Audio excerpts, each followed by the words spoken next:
this guy here. There we go. Look what I'm missing. It's Chilly outside. definitions. Let GC guest, which, Yeah, yes.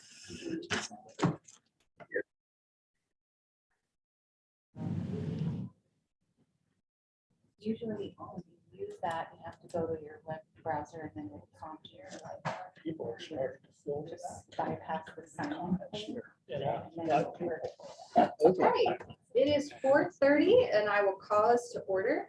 We do have a quorum with 4 of us in attendance. We have more that we are expecting to show up, so.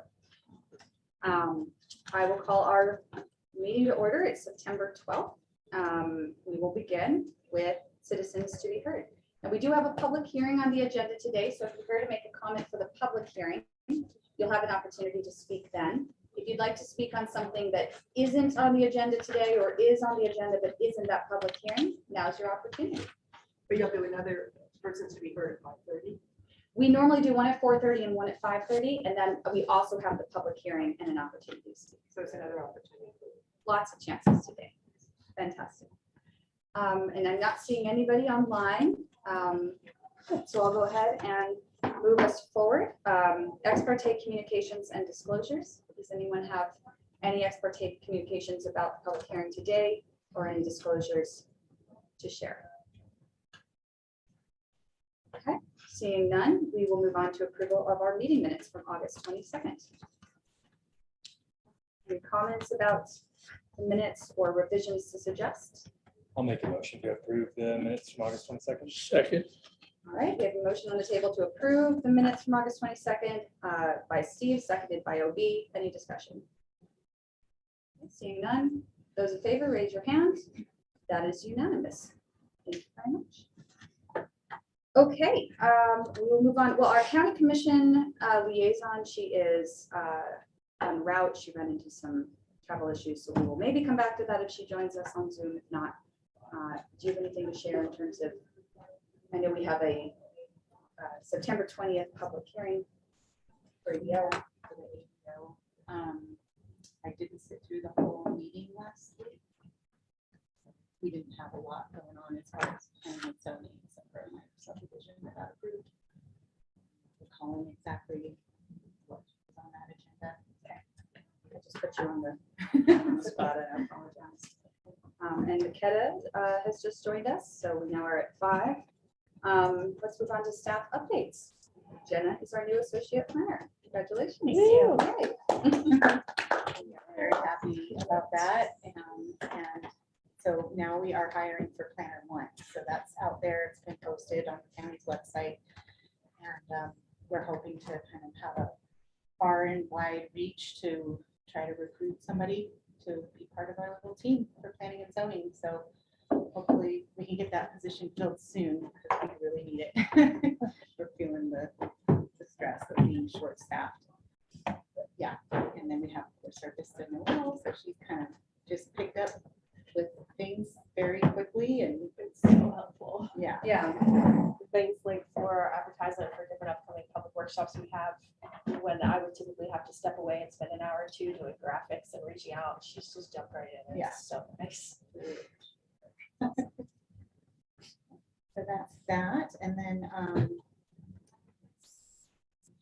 flood, yes. So after the August 20th storm event, our office played a supportive role to the building department, roads, county engineer and county attorney in responding to property owners and tracking complaints related to failed drainages.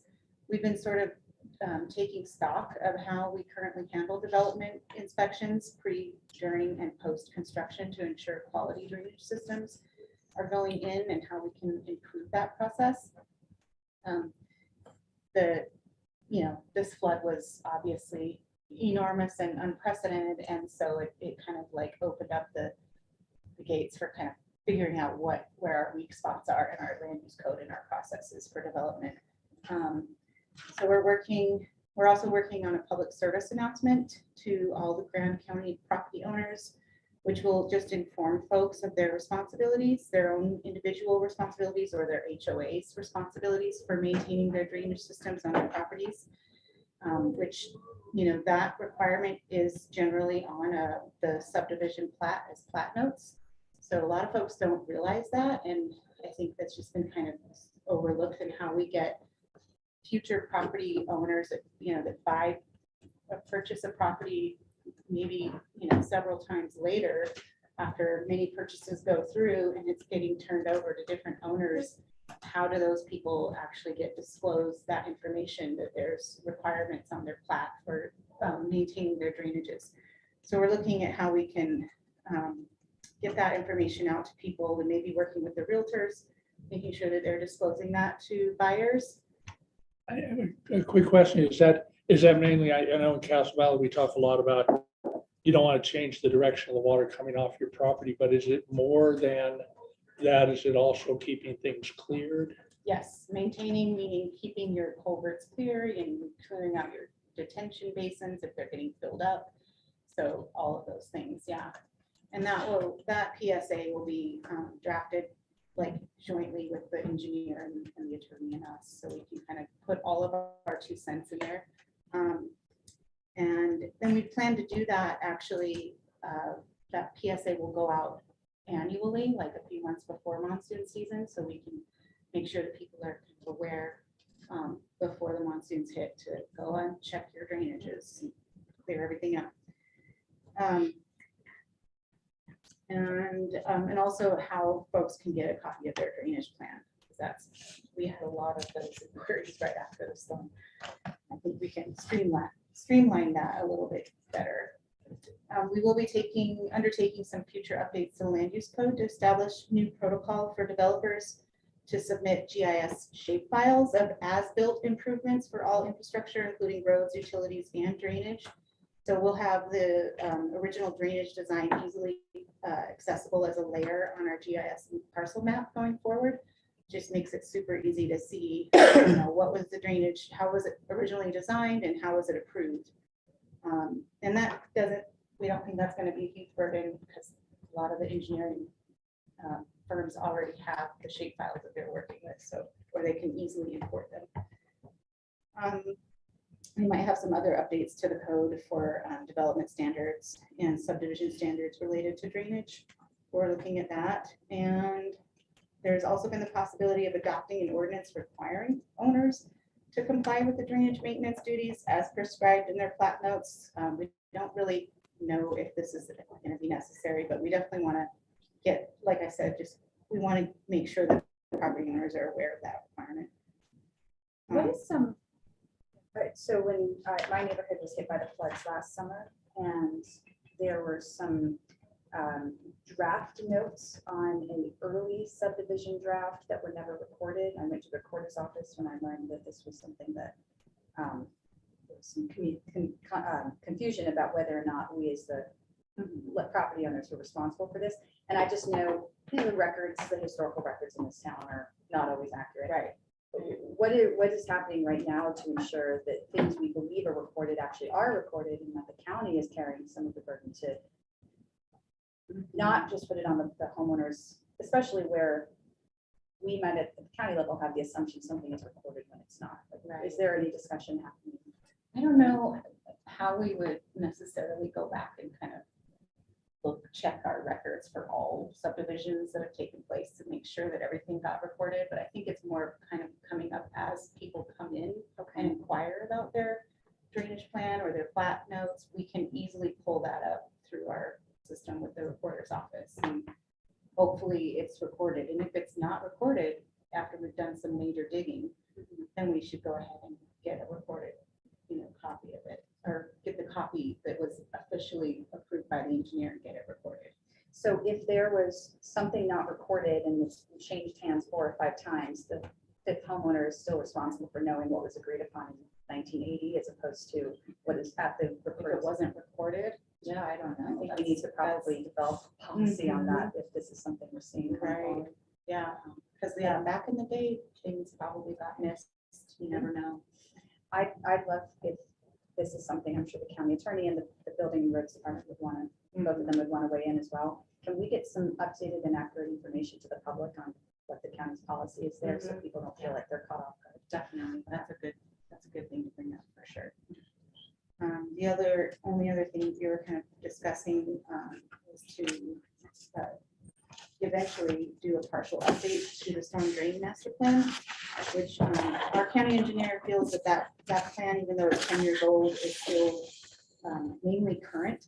But there was recognition that there are probably 2 or 3 very problematic kind of areas that need some attention, and some updating to that plan would be beneficial. So that's going to be hopefully happening soon as well with the engineer. Yeah, so that's all I have on that. Any other questions anybody has?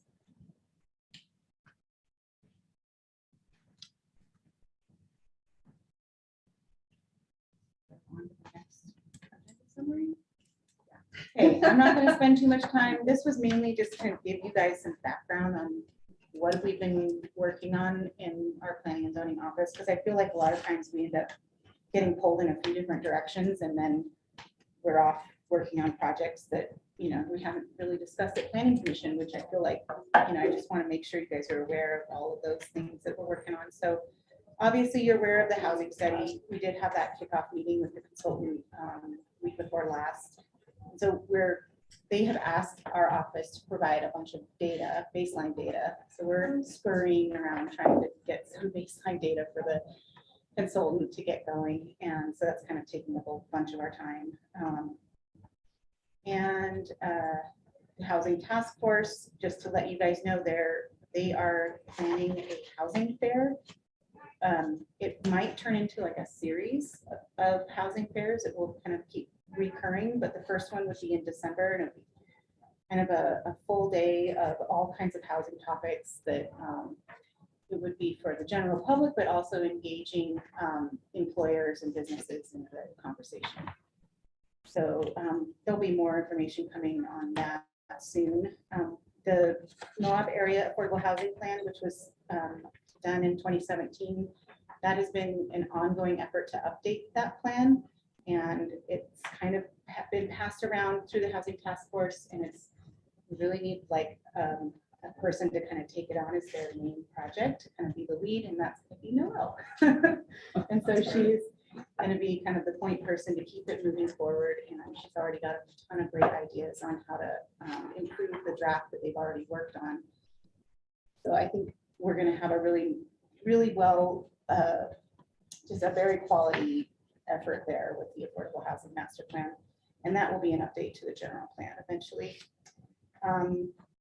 Kalen from the city was at the last meeting, and he brought up some really interesting information that he brought from one of the Mountain Towns conferences, where they were talking about housing nexus studies that some of these resort towns have been conducting, that were really based on the impact of the short-term rental market and the secondary housing market, and that specifically as the impact and the reasoning for doing some kind of deed restriction program for their local workforce.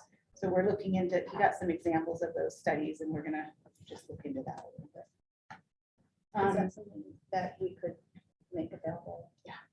Oh, yeah, definitely. Yeah, I'll I'd put love up to see a that. shared folder that you guys can check those out. I haven't really had time to look at them myself, but they sounded really interesting.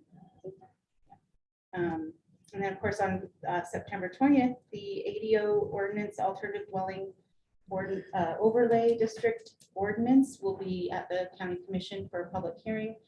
It is currently with the attorney. Actually, she has done her review and passed it back to us to make some revisions.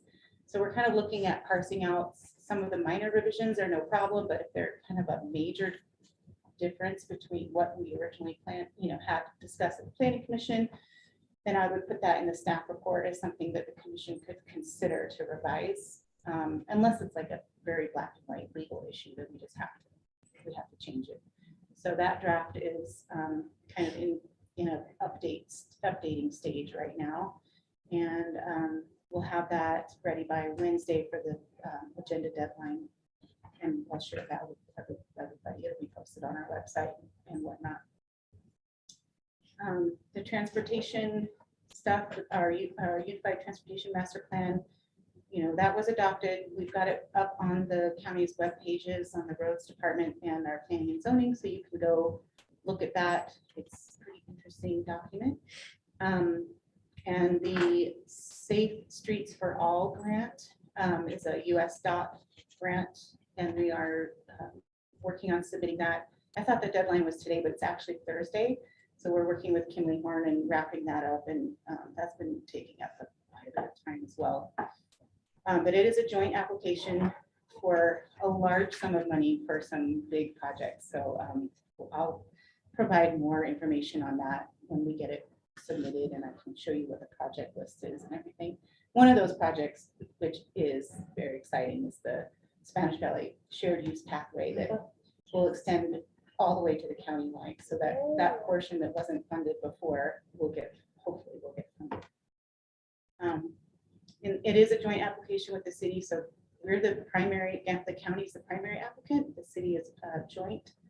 And so there'll be a lot of coordinating on projects around that. Hopefully we'll get the funding. We have other land use code updates that have been coming our way. Requests to look at new mitigation measures for noisy businesses and how we can kind of help out some of the neighboring residential areas that are impacted by noisy, we're calling them noisy businesses because it's not just ATVs, it's kind of like a lot of other factors. We also have to look at our kennels, our standards for kennels, because there's been some realization that our code is a little bit deficient in that. Really quick on this item 4, I noted that there had been some ongoing work with the building department to try and tie together the land use code and our building code more closely. Where does that sit right now? Is that something we should also plan to see soon? I think there's, well, Bill had some things that he wanted to provide as updates to the land use code. And those mainly had to do with like the manufactured home section and some other design standards that he didn't think belonged in our code. So he's been sitting down and they've been going through all of that kind of redlining, but it's like a lot of changes. So, and it actually is a part of that lot design standards Article 5, which I took out of this update because it was just so, when you really get into it, there's just a lot that needs to be updated in that section. So it's going to be a little bit more work, but I think that's probably what you were talking about. Other than that, John had originally started, working on like a unified development code, which was going to kind of bring together roads, building, construction standards, and land use all in one document. And that would be interesting to look at, maybe picking that up.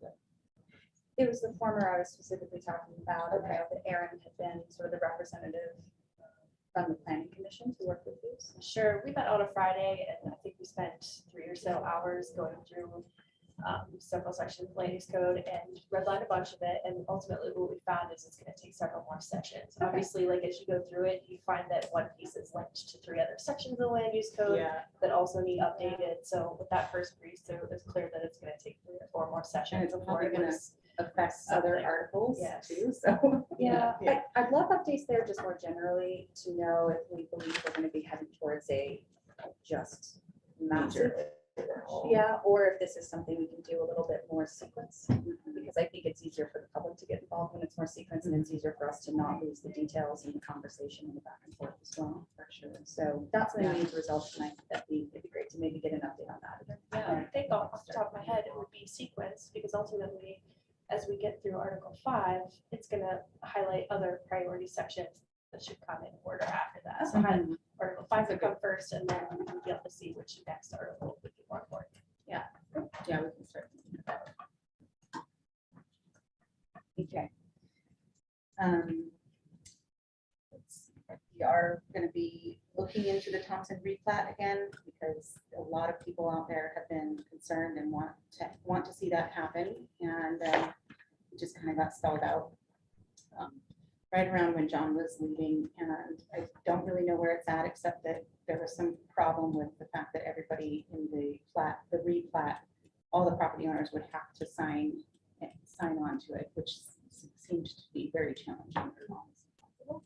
But I'm an optimist, so we'll try to see if we can get that going again and see why it was held up. And then the budget, 2023 budget request, that's coming our way for our office. I need to present to the board. Oh yeah, 9:30. So September 30th is when I need to get my budget in order for that. Current planning, Jenna, we have tons of, I don't know, it seems like a lot of activity going on. We did. I just made a couple simple notes, just kind of highlights. It's not all inclusive, but it's just kind of our most cumbersome applications that we're doing. And I broke it out into in process, working through legal, currently, recently submitted, and about to be submitted. So in process, our 2 site plan reviews would be Viewgate Terrace, since it's a multifamily development. So it would be either multifamily development or commercial that would need to submit a site plan application prior to building permit.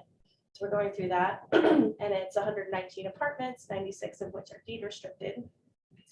Also, the Moab Country Inn and Suites, we've been kind of waiting on them for A long time. over a while. Yeah. And they're submitting some updated paperwork for the engineer in order to move forward with their site plan application and then building permits after that. And they're one of the ones that was approved or in their permit application process prior to the ordinance. Yeah. So they kind of like the lingering, haven't been built out yet projects of hotels. Also a process, interestingly, Desert Soul, which has already been approved but had yet to be recorded. They're potentially going to go back and go through the final plat process again due to some changes they're looking to do at their site. Just some inquiry about changing the lateral location, which would affect the already platted easements on the property. So they may need to go through the final plat process again. Currently working through legal for an upcoming county commission meeting would be a CUP for Ride Moab, which is a motorcycle and e-bike rental company and guide service, and also a small 2-lot subdivision with road improvements on San Jose. It's the J&M subdivision. Also Tract J at Arroyo. It's an 8-lot subdivision intended for 4 twin homes. We're just waiting for a little bit of paperwork there. Recently submitted is a CUP for Tic-Tac-Toe for an impound lot. They do have a property already set up just north of Mill Creek off the top of my head. They're working on that. And also we did get submitted Red Village Phase 7 for the final phase of their PUD. And that is 57 units proposed there. So we're working on preliminary plat for that. Those are overnight. Yeah, Yeah, they will They're also be overnight. overnight. Yeah. And then potentially about to be submitted, we're having conversations with the designer for the Arroyo Cottage tract. How many cottages are there? Do you remember? 23-ish off the top of my head. 24. Thank you. Oh, nice. That's close. Nice. Yeah. So yeah, a lot of tedious back and forth, it's a lot of waiting for other people to respond, getting back and forth, so yeah. But what's exciting, I think, right now is with everything in process in terms of the like affordable housing, deed restricted housing, there's a lot coming out of these final approvals. Viewgate, like you said, is like 90 something deed restricted units. And Soul. Desert Soul is going to be like 30 something. Single family dwelling units, that's HDHO, and then Arroyo, we have Tract I was just approved, Tract J is in progress, and then the cottages, so that'll bring online a whole bunch of more And then affordable Tract units. E, I think is gonna come right after that. We'll just be working through engineering, and that is, I don't remember. 26 townhomes. 26 Yeah. townhomes. So, yeah. it's Was exciting. Viewgate Terrace one of the HDHO? Yes, that's the one with the apartments that are Behind behind And there's, behind Viewgate. 96. where, I'm sorry, where? Behind Are they in the, Viewgate, the hotel. in the process? Oh, they're done with everything except for site. They're just getting their site plan through the finish line. That's 90 something units. 120, and then I think 90 something, the deed restricted. Yeah. Would it be possible, I don't want to add to the workload too much, but it sounds like we're already tracking this. Oh, yeah. I'd love to have, just revisit in the packet, the number of these units broadly that we are tracking, but specifically the number that are deed restricted and their phase. Are we seeing rapid build out of deed restricted units? Are we seeing it sort of lag in terms of other types of developments that are being supported? Would it be possible to just, I know we don't really have a data dashboard for the county like the city does, but Let me ask you this. So for development of infrastructure, those all land development is required to have infrastructure and design items built within 2 years. you're not already, I think you already have a spreadsheet of those HDHO Mhm. filled out. So we Yeah, pretty if we much just have want that. like we'll a just combine snapshot that. of Okay. more of like the affordable housing deed restricted units, that we can definitely pull that together. Yeah. And then we also did recently update our website, which was it really needed it. So that's great. You guys can find some resources on our webpage, on the county's website, and then also Graham County Connects has been updated. We're trying to keep that really current for public engagement purposes and keeping our current projects up there, for everybody to see. So that's it. Just because we're on the topic of technology, I found a event that was in my Facebook from this time last year for a public hearing, and I noticed we're not creating Facebook events for public hearings. I'm mixed relationship with Facebook, but I do think it's how most people in our community get their news about upcoming events. Could be a great opportunity in Instagram as well. As something we've talked At about. least in my Yeah, particular absolutely. age demographic. Yeah. We can start doing that. Just to That'd be make sure easy. we, because when we did the town hall and we had that Mhm. image that got shared and we had great turnout, I think a lot of that was the Mhm. social media. Yeah, for sure.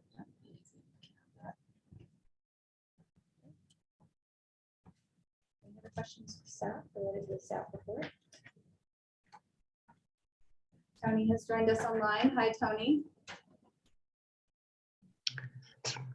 Fascinating stuff. You guys are working really, really hard. Right. So we have a public hearing this evening on an ordinance to amend Article 3 and Article 10 of the Land Use Code. This covers an array of updates that we've been tracking for several months. I think it would be helpful to spend a little time maybe hitting these with a bit more depth than maybe normal, just because it's sort of difficult to parse through all of the changes Right. in the staff report. Yeah. Okay. Yeah, so the proposed ordinance would amend Article 3, use standards, and Article 10 definitions.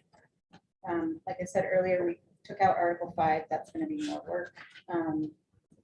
And some of the changes actually in Article 5, I also think could be talked about during our future land use planning in terms of increasing density or decreasing density in certain zones, so that's where we do that.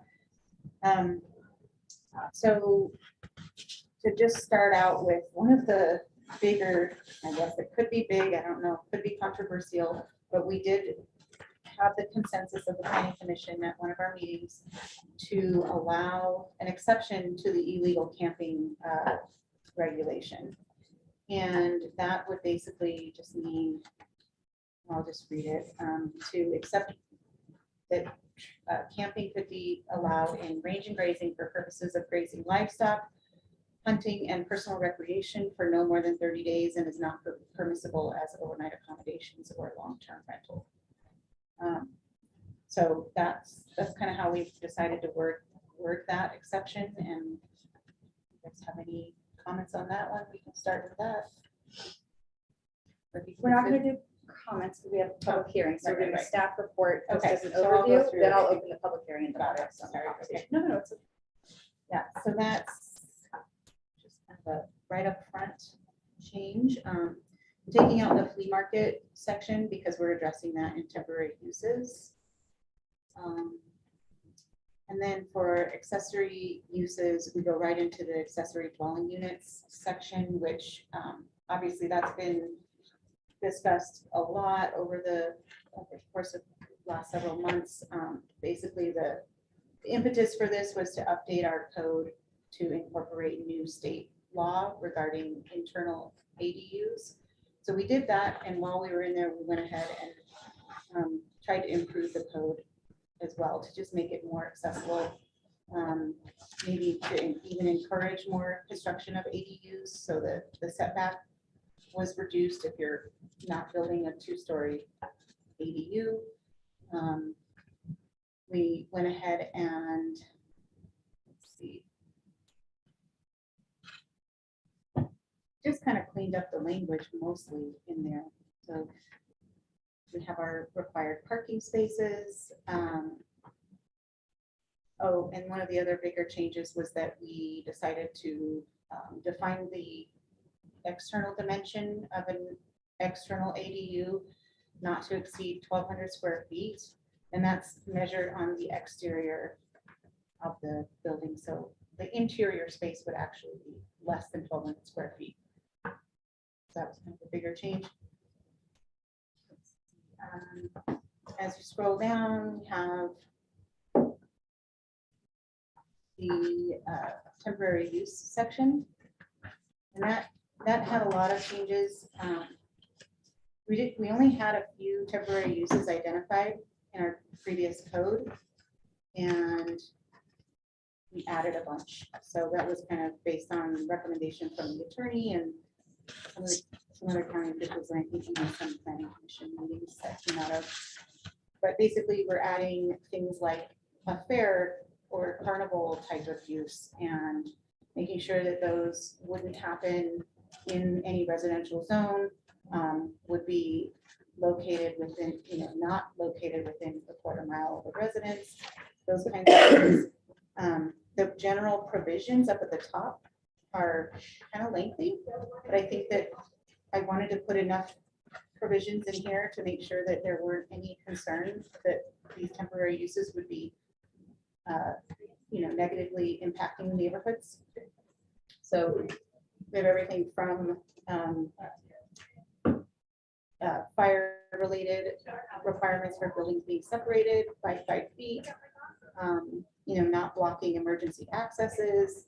We want to make sure that the lighting utilized in conjunction with the use will not illuminate adjacent properties, that all the necessary departments have to sign off on their permit. So we're talking about the Southeast Utah Health Department and complying with their standards. So those general provisions apply to all temporary uses. And then most temporary uses would require a permit.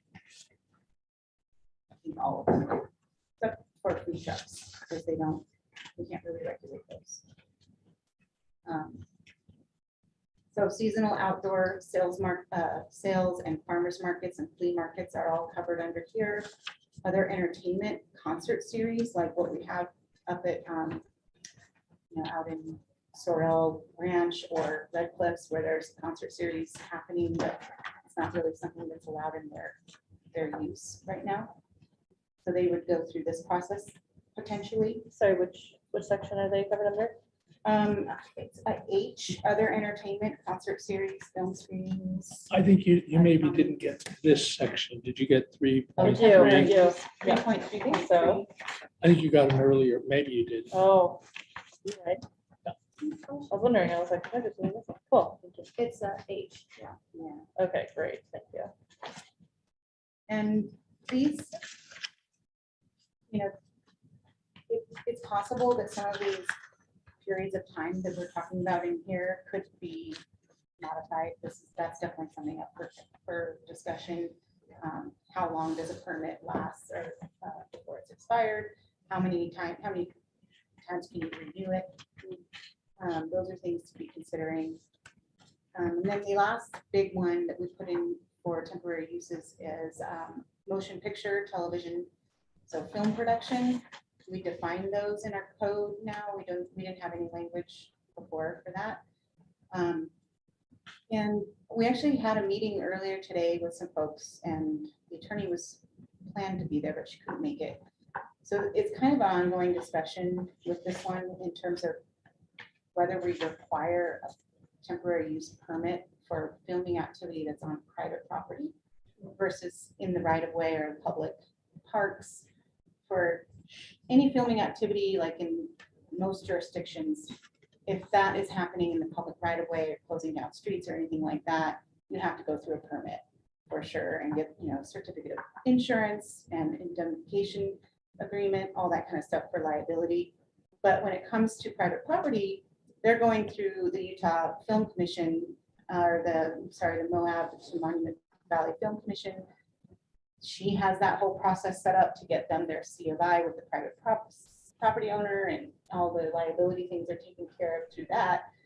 So on one hand, there's some tension, like, maybe we should be requiring an actual permit the film commission's stance is that that would really bog things down and it would maybe discourage the film production companies from wanting to partake in their operations here. So it's kind of the current debate right now that we're going to be fleshing out, I think, over the next week with the attorney and the commission admin. I mean, it is probably the case that if I own private property, this actually is some kind of business going on my property.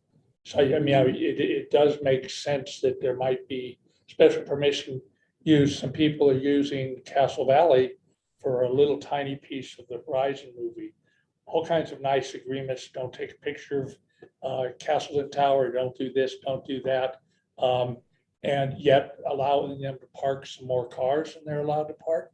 We don't allow those private businesses, but I imagine if you're residential and it's private property, you probably violate some things doing commercial stuff. So it's very interesting It issue. is, and when you think about it and frame it in terms of it is a temporary use, it's not ongoing. It's also not really a special event, which happens just for a very short period of time. So I think it fits within the temporary use section, and I've provided it's all of it. That section kind of has all of its own standards, so use specific standards that would apply to film production on private property or anywhere in Grand County, except of course with like BLM and other kinds of lands, they're going to be going through their own process for those agencies. But any private lands or public county lands that filming would be happening, they would need to comply with the standards as written here. And then beyond that, there could be the extra requirement to actually go through a permit. So I think that's something you all could weigh in on for sure. I think that's all for those sections. The definitions, we're lacking a few things that were kind of glaring. Additional employee housing. Oh, yeah, thank you. Yeah, there is a change to the employee housing accessory. That's actually over in the other section, 3.2. Use specific standards for accessory. Or, yeah, 3.3.2. And so basically the idea there was to allow more units of employee housing on a non-residential lot. So that would be highway commercial or any other commercial zoning that has a principal commercial use.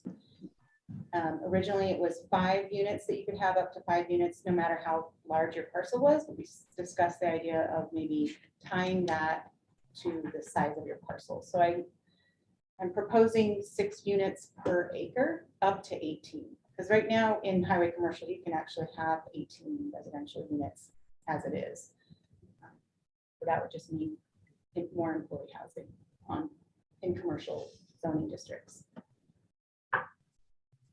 Is that non-residential uses? I don't know that I saw it explicitly applying to It is. highway commercial. It doesn't say highway commercial. It says commercial though, doesn't it? I think it says non-residential. Non-residential, that was what it uses, was. but you could have we have general business. I guess that's.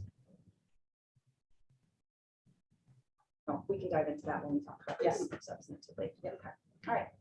Yeah, so then Article 10 definitions, we just needed to, for consistency's sake, update some of this with the new terms that we're using, like external ADU and internal ADU.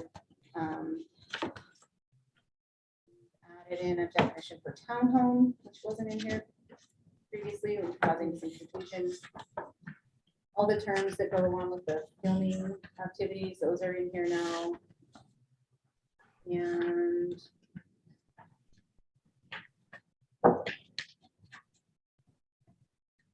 You may, so we did do some updates for the manufactured home section or definition. That was really outdated, and we don't really use the term mobile home anymore. It's manufactured, so that was updated.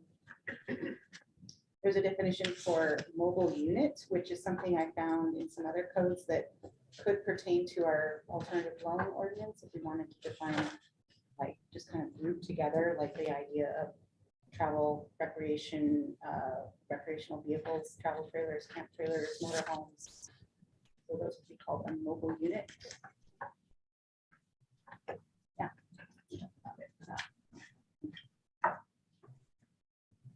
Any clarifying questions to staff? At least I think during that, I actually had made some comment on the definitions. That's probably on Oh, there. I don't yeah. have my computer I remember that. on, and I can't remember. It was something about being a primary thing, but then it was somehow tied to by rights. And I worried that, once you pass something, I cannot remember the exact thing. Once you pass something, then it is a condition by rights. And so it somehow said if it's, anyway, So it you'll was find that pertaining to the definition for accessory use. accessory use. Or accessory structure. And so the way that the code is written currently, it just says a use naturally and normally incidental to and subordinate to the permitted use by right of the land or lot area. So it's saying whatever the permitted use is of the parcel, use by right, which is just in our zoning. Right. Whatever that is, the accessory use is subordinate to that. So it's not, it would be like kind of basically with a permitted use, that's your principal use. So, I guess my confusion there was if you have in the code that accessory unit, you can have it by right, No, it's not by saying that. right. No, Because, yeah, because, It because does it, sound confusing though, yeah, but it's not saying that that an accessory use is a use by right. It's just saying that an accessory use is incidental and subordinate to the use by right. The permitted use that's already, because so basically what it's saying is you cannot have an accessory structure if you don't already have a principal structure on the property that's already, yeah. that's allowed. yeah, and my problem was if you have an ordinance that says, I can put an ADU in my backyard, I would look at it and say, I've got a right to do that. How are you you really gonna try to stop me if I meet all the conditions? So it was that tripped me up by using that phraseology. I don't know if there's another phrase Right. you can use or whether it's We can actually clarify that. necessary to describe it. Let's return to Yeah. that. I think that's worth discussion. Okay. Any other comments or questions? Okay, it is 5:12. I will open our public hearing on the ordinance to amend Article 3 and Article 10 of the Land Use Code as detailed in the agenda summary. I don't see anyone online, but we do have some folks in the room. Are you here to make a comment during the public hearing or during citizens to be heard? Citizens for me. All right. So no one is in the room and no one is joining us online to make a comment during this public hearing? All right, well, with that in mind, I'm going to go ahead and just keep this public hearing open for a little while we start discussion in case anyone joins, just to keep things clean. But now we'll have an opportunity to raise any questions to staff about the text and the detail of the text. I think that would include clarifying, but again, anything substantive, we'll just ask for a motion on the table, and that includes back and forth about why we would or would not support this if certain things were included. So, okay, so Obi, why don't we dig back into that since you know, last So, in, last out, best. So can you tell me exactly which definition is it alphabetically? Accessory use Oh, or she got it structure. now. Accessory, It's like the third one down, I think. third one After it. down. Here, Obi, I can show. Okay, you the I've got comment. it. No, I've Do got you it see right it? Okay. there. Okay. I've got it. So your comment specifically was with this approved, is this incidental and subordinate to the permitted use was your comment? That's really the comment. And if there's a way to change the wording, at least somebody like I wouldn't get confused Right. looking at it. The prime, a use naturally and normally incidental to and subordinate to the primary permitted use of the land or lot area. Could remove the use by right language, but not change the primary. Do you want me to restate that? And you can tell me if you agree or not. You mean, Oh, you were she's- that you know quick? Oh. She's sharing already. Yeah, there we go. No, I can see it. Let's just see. I should have thought of alternative wording, but I wasn't quite sure. Quick on the draw. So just to say, a use naturally and normally incidental to and subordinate to the primary permitted use on a parcel. Is that getting at what you were trying to clarify? It's only that word permitted that gets to me. What about primary use? Does that make it so it doesn't say much? Because we do talk about, that you have a primary resident, which then doesn't talk about whether it's permitted or not. Again, my confusion with this wording is it's a permitted use. Well, If we right, I pass guess- the ordinance, I would say I would say, well, this is a permitted use. I'm And trying to understand can you give me an example of what you think could happen if we? I don't think it's a gigantic problem, Okay. but usually, let's say that I was permitted to put a hotel up. I would say that's a permitted use. Mhm. And I would look at an accessory structure as a permitted use, as long as you're zoned in a place that can have an accessory structure. It's permitted. So this kind of says it's subordinate to the permitted use. So I don't, that's the language that bothers me. I don't think I live or die by it. But it just, maybe, if it was subordinate to the primary use, which will be real fuzzy, but then at least I won't worry that it's not a permitted use. I think if we could say the existing primary use, because it has to be, the point of this is that we don't allow accessory uses to go up when there's not a primary. I like that. Say it again. The existing primary. Yeah, that's fine. Get rid of permitted. Yeah. Is there any word changes that need to happen there in regards to commercial properties that have more than one primary use on the lot?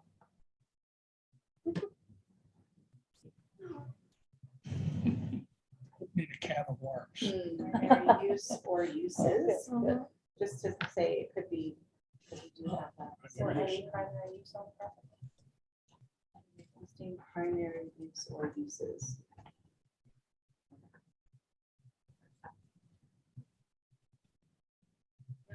That does it.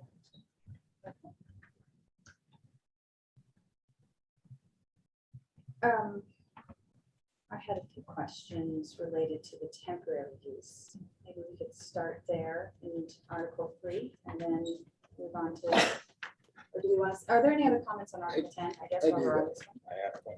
Yeah. Okay, go ahead, Aaron. I was looking at the city's approach to that, and they, Sorry, are you on Article 10 or Article 3? Definitions? yeah, the definitions. And in their code, they're definitely like saying that like ADUs on their type 2 need to be used as like local uses. And it's like, I just thought it was interesting on there. Like what I'm imagining is I bought a place in the county. I may be able to ADO it or overnight accommodation.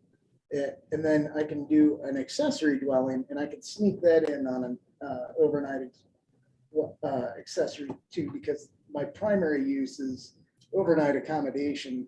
And so I can build accessory dwelling that also has overnight accommodation. And I saw the cities really nailed it down. It was like ADUs are like only for, like you can only have, if they have a 3-month rental thing on that. I don't know if this is the place to put it. Well, in these. we have in the code itself specific language that they may not be used for overnight short-term accommodations. And I Okay. don't know if there's harm to adding that in the definition as well. My question would be, and I don't know, you have the answer to this, is there any grandfathered use from previous vested? I can't imagine why there would be. For OAO. For ADU. So if an ADU has somehow been included in one of the overnight accommodations overlay, is there any vested legacy use that we have to respect? Well, Because if In not, then in the let's add it to- OAO districts, they were vested with the existing units that they were renting out at that time. So they're not allowed to expand. So you couldn't legally put in an ADU in an OAO district and you'd be going against the law. You could do it, but you couldn't rent it out as a short-term rental. Right, you could put in an accessory dwelling unit, but if you tried to use that as an overnight accommodations, Yeah. you would be illegal. Okay. Yeah. That's what I just was looking at the cities thing and they just definitely like Yeah. spelled all that Mhm. out in there. We But do yeah. verify that at building permit time with the recordation of the deed restrictions. That's recorded. That they won't use it for anything less than 30-day rental. Okay, that was my only thing on that little. On the first page of definitions, affordable housing, where it says in the second line down, median household income, would be worth being explicit that that is Grant County. Yeah, for sure. Oh, yeah.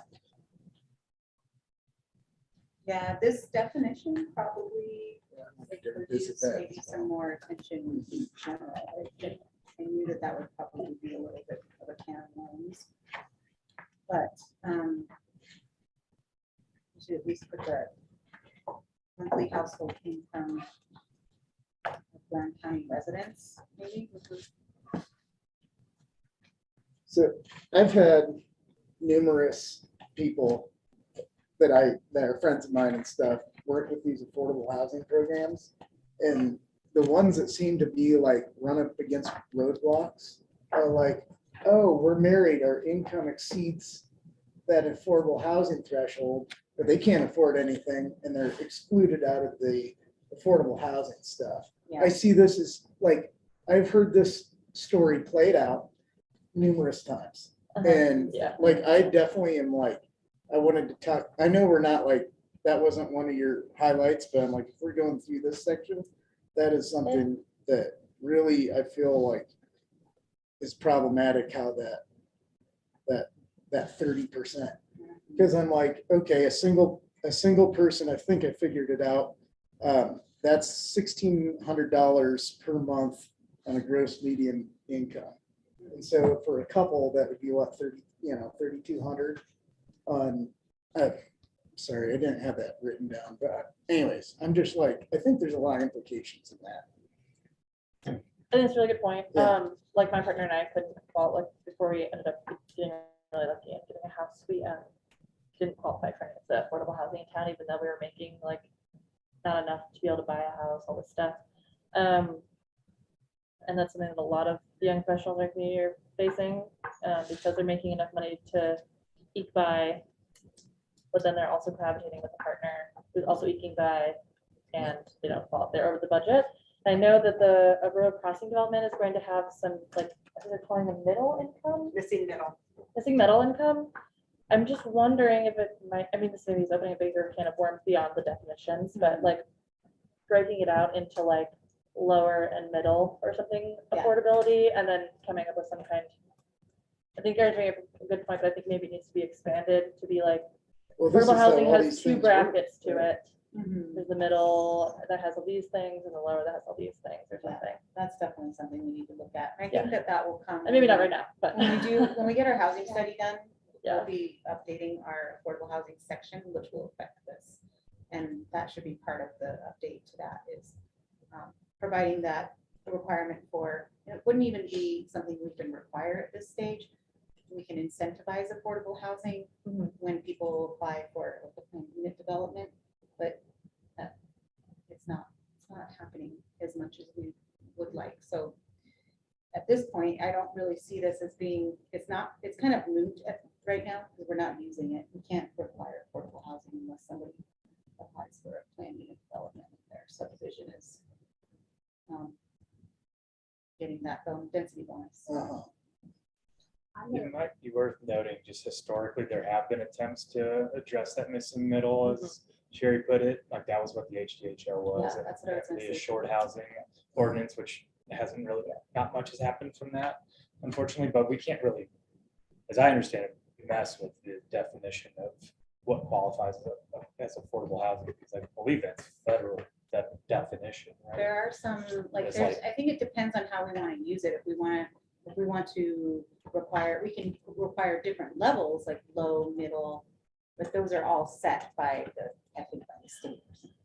USDA and HUD. Yes. Yeah. So, When You it's can base how, it on AMI. But the HCHO does seem to possibly be a solution because it's deep restricted housing for locals. You have to be employed, but it has nothing to do, you're not qualifying for income. Right. So hopefully the idea is that it would create like a secondary local market. It would be more affordable to locals. and Yeah. is household income one of these things, it's a family of four, Yeah, so or does it depend? it depends. It depends on how you use the HUD and the USDA. Adjust to your family size. So this It does that definition, adjust, good. so this definition, this document is used for what? I think originally when we, there was this initiative to require affordable housing in certain developments, we're gonna trigger this requirement. That's where this came in. We have an assured housing ordinance that applies to larger developments and things like hotels and on some similar type projects, but all of the projects that would have applied to were already vested by the time that it came in. Okay. And then we have the moratorium that have essentially not allowed any additional large overnight accommodation developers in the county. So that's why this nexus study that we are moving forward with the economic firm that we're working with would give us the ability to consider whether we have the justification to apply a similar requirement on other types of developments that are more likely to occur going forward. So that's where I think looking at this in the context of that housing study probably is the most appropriate time to revisit it, because we'll have that data. So we shouldn't mess with that now. Then, I give it a think we don't have the data to, Okay. it would be difficult to have a passive scrutiny without having some kind of data behind it.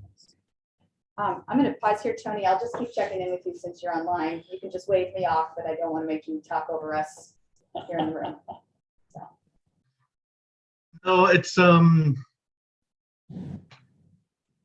I was particularly curious at the affordable housing definition myself. I am admittedly one of those who has been disqualified from affordable housing assistance because of my combined household income just above the list. And I don't necessarily present this as an amendment to the definition, but I would like the Planning Commission to think for a minute that if we're using 30% of the gross monthly median household income of Grand County residents, and Grand County is in sort of a spiral of increasing affluence, the median Grand County household income might not be representative of what is actually affordable for most people. Just something to think about. Grand County's getting richer and richer. And so 30% doesn't buy you in Grand County what it buys you in Carbon County. If we want to remain competitive for workforce housing, going to have to compete with areas that aren't quite as rich as us. It's a worthy point, and I hope that one of the things we'll have coming out of this housing study is a richer assortment of, which is probably the wrong word to choose here, a wider assortment of indicators that help us understand the real on the ground housing situation. So I'm excited for it. this, any other comments on definitions? I have a comment that pertains to both that just kind of dawned on me, which is like a public event, like a venue or like a concert venue. There's a lot of stuff in here about film and stuff. Billy Bika has been hard at work getting stuff in here with you guys, but I think something to be aware of is not lumping necessarily and like, I don't know if this is the appropriate time to talk about this definitions or if it's when we're talking about the temporary uses, but I think something beyond temporary uses would be something good to include as well, as there seems to be a really large uptick in interest in building some kind of permanent concert venue, something like that.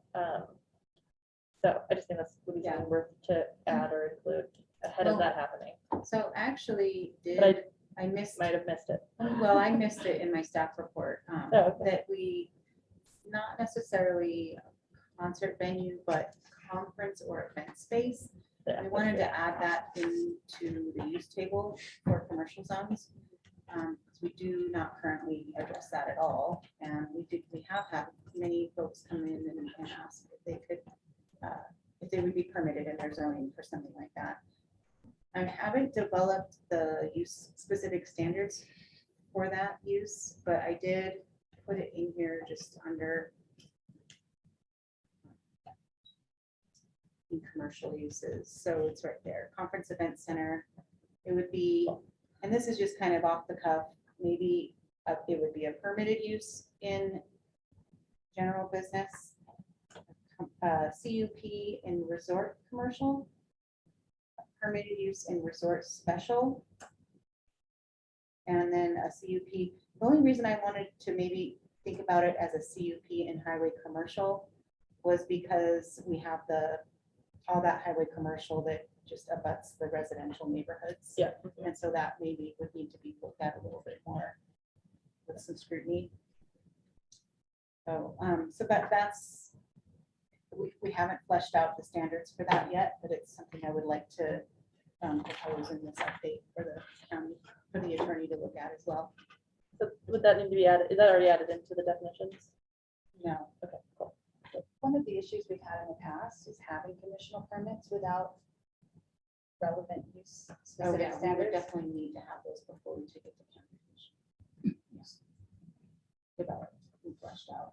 So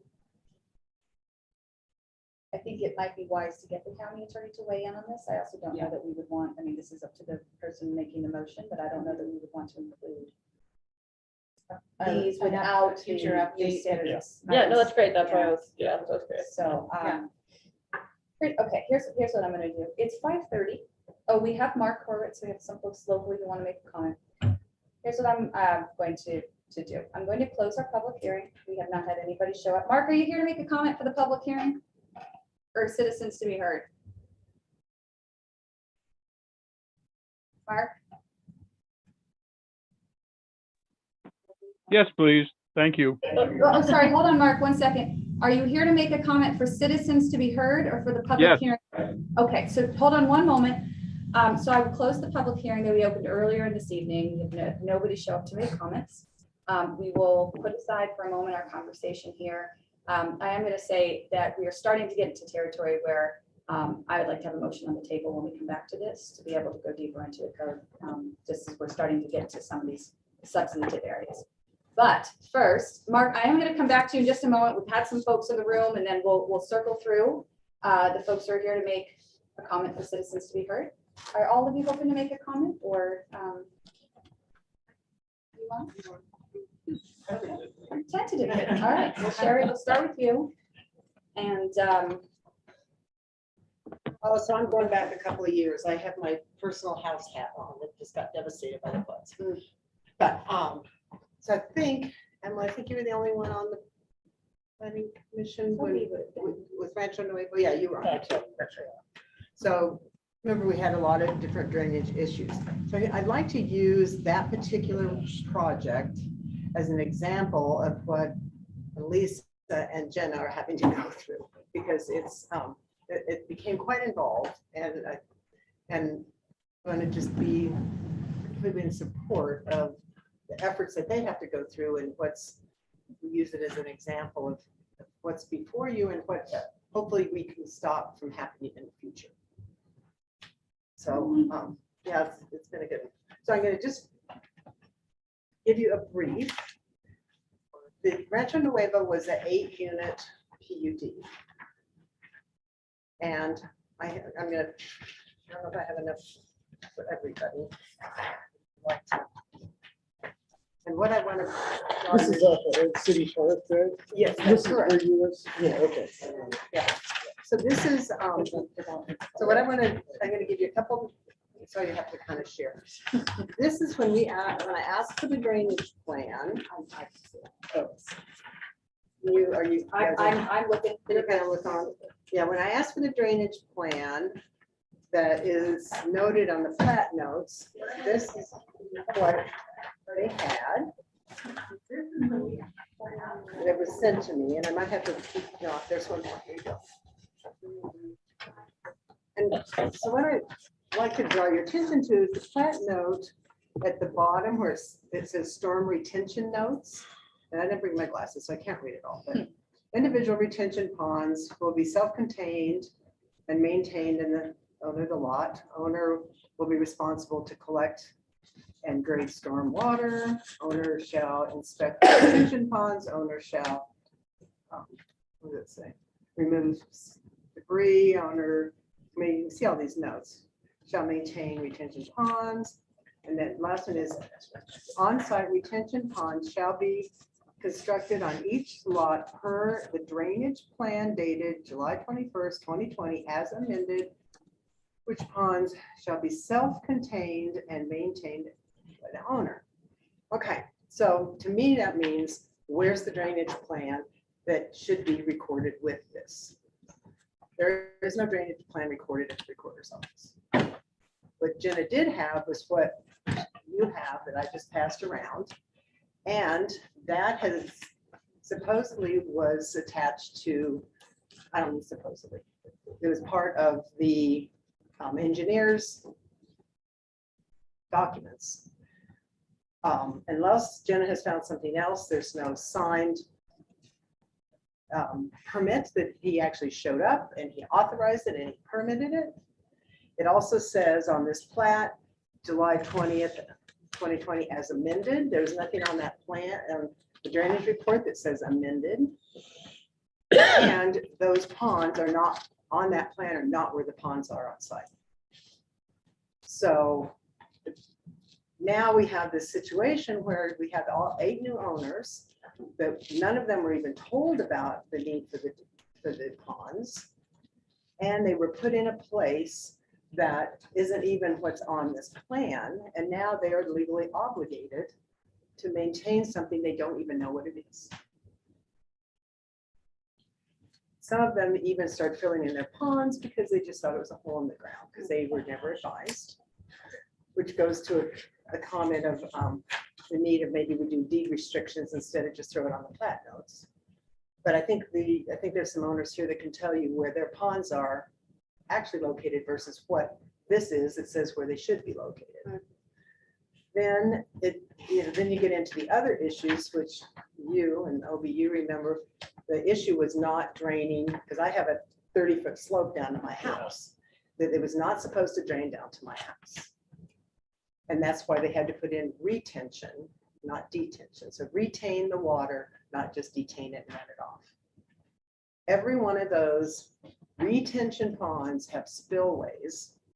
The upper spillways spill into these people's houses and flooded their houses. And then they go back to their back retention ponds that have spillways down to my property.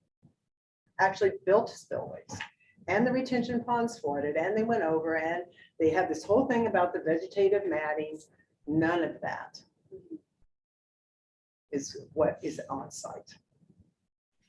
And so now it's what do we do from here? And then you get into, well, some verbiage where it says to me, this isn't my thing.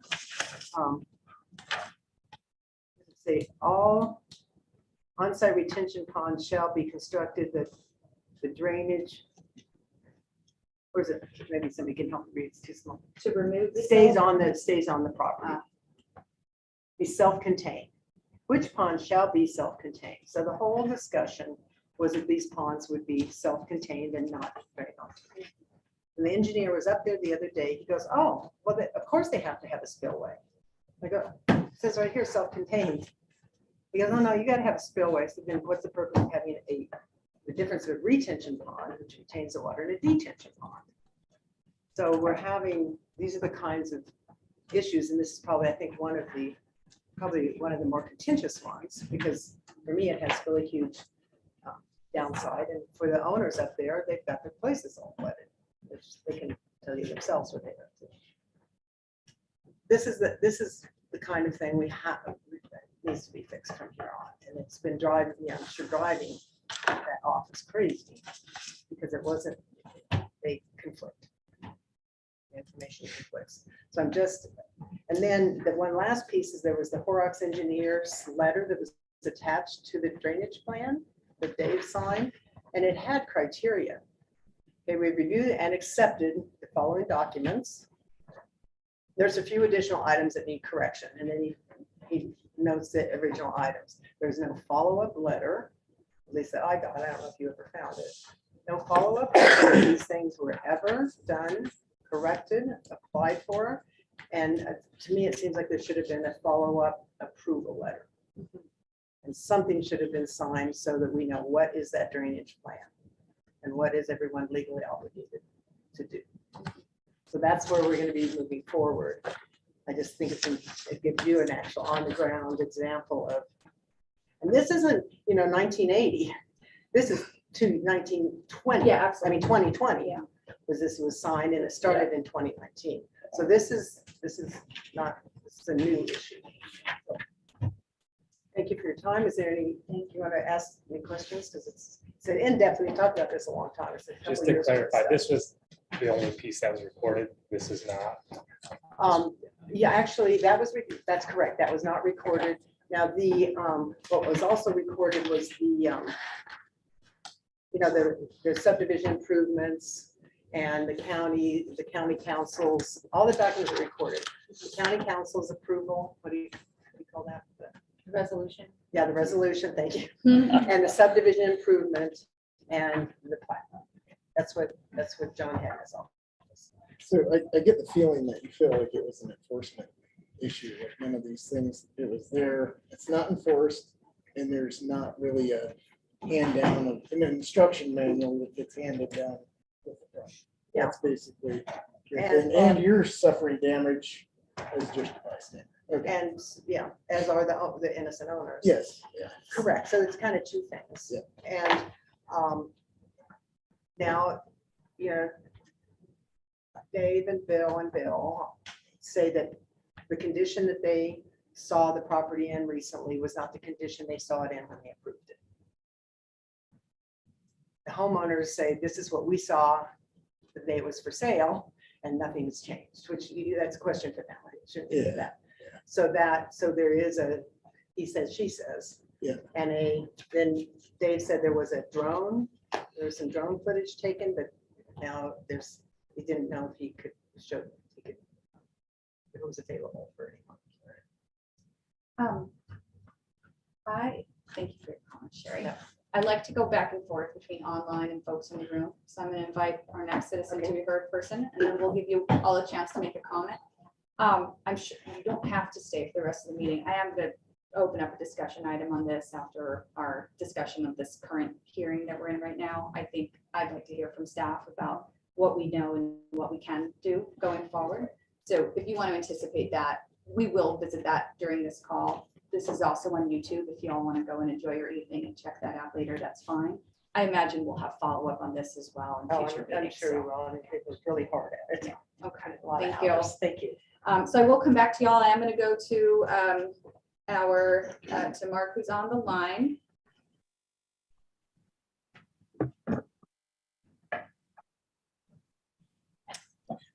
Gotta go. Go for it. It's all you. Thank you. My name is Mark Horowitz. Earlier in this meeting, I heard you discuss requiring property owners who are on the various drainages would be responsible for maintaining those drainages. Yeah, I like that idea. I would also like you, for the same reasons, to require property owners to mitigate potential fire damages on their properties. Because for 20 years, my property has been at threat for the negligent non-maintenance of the property next door.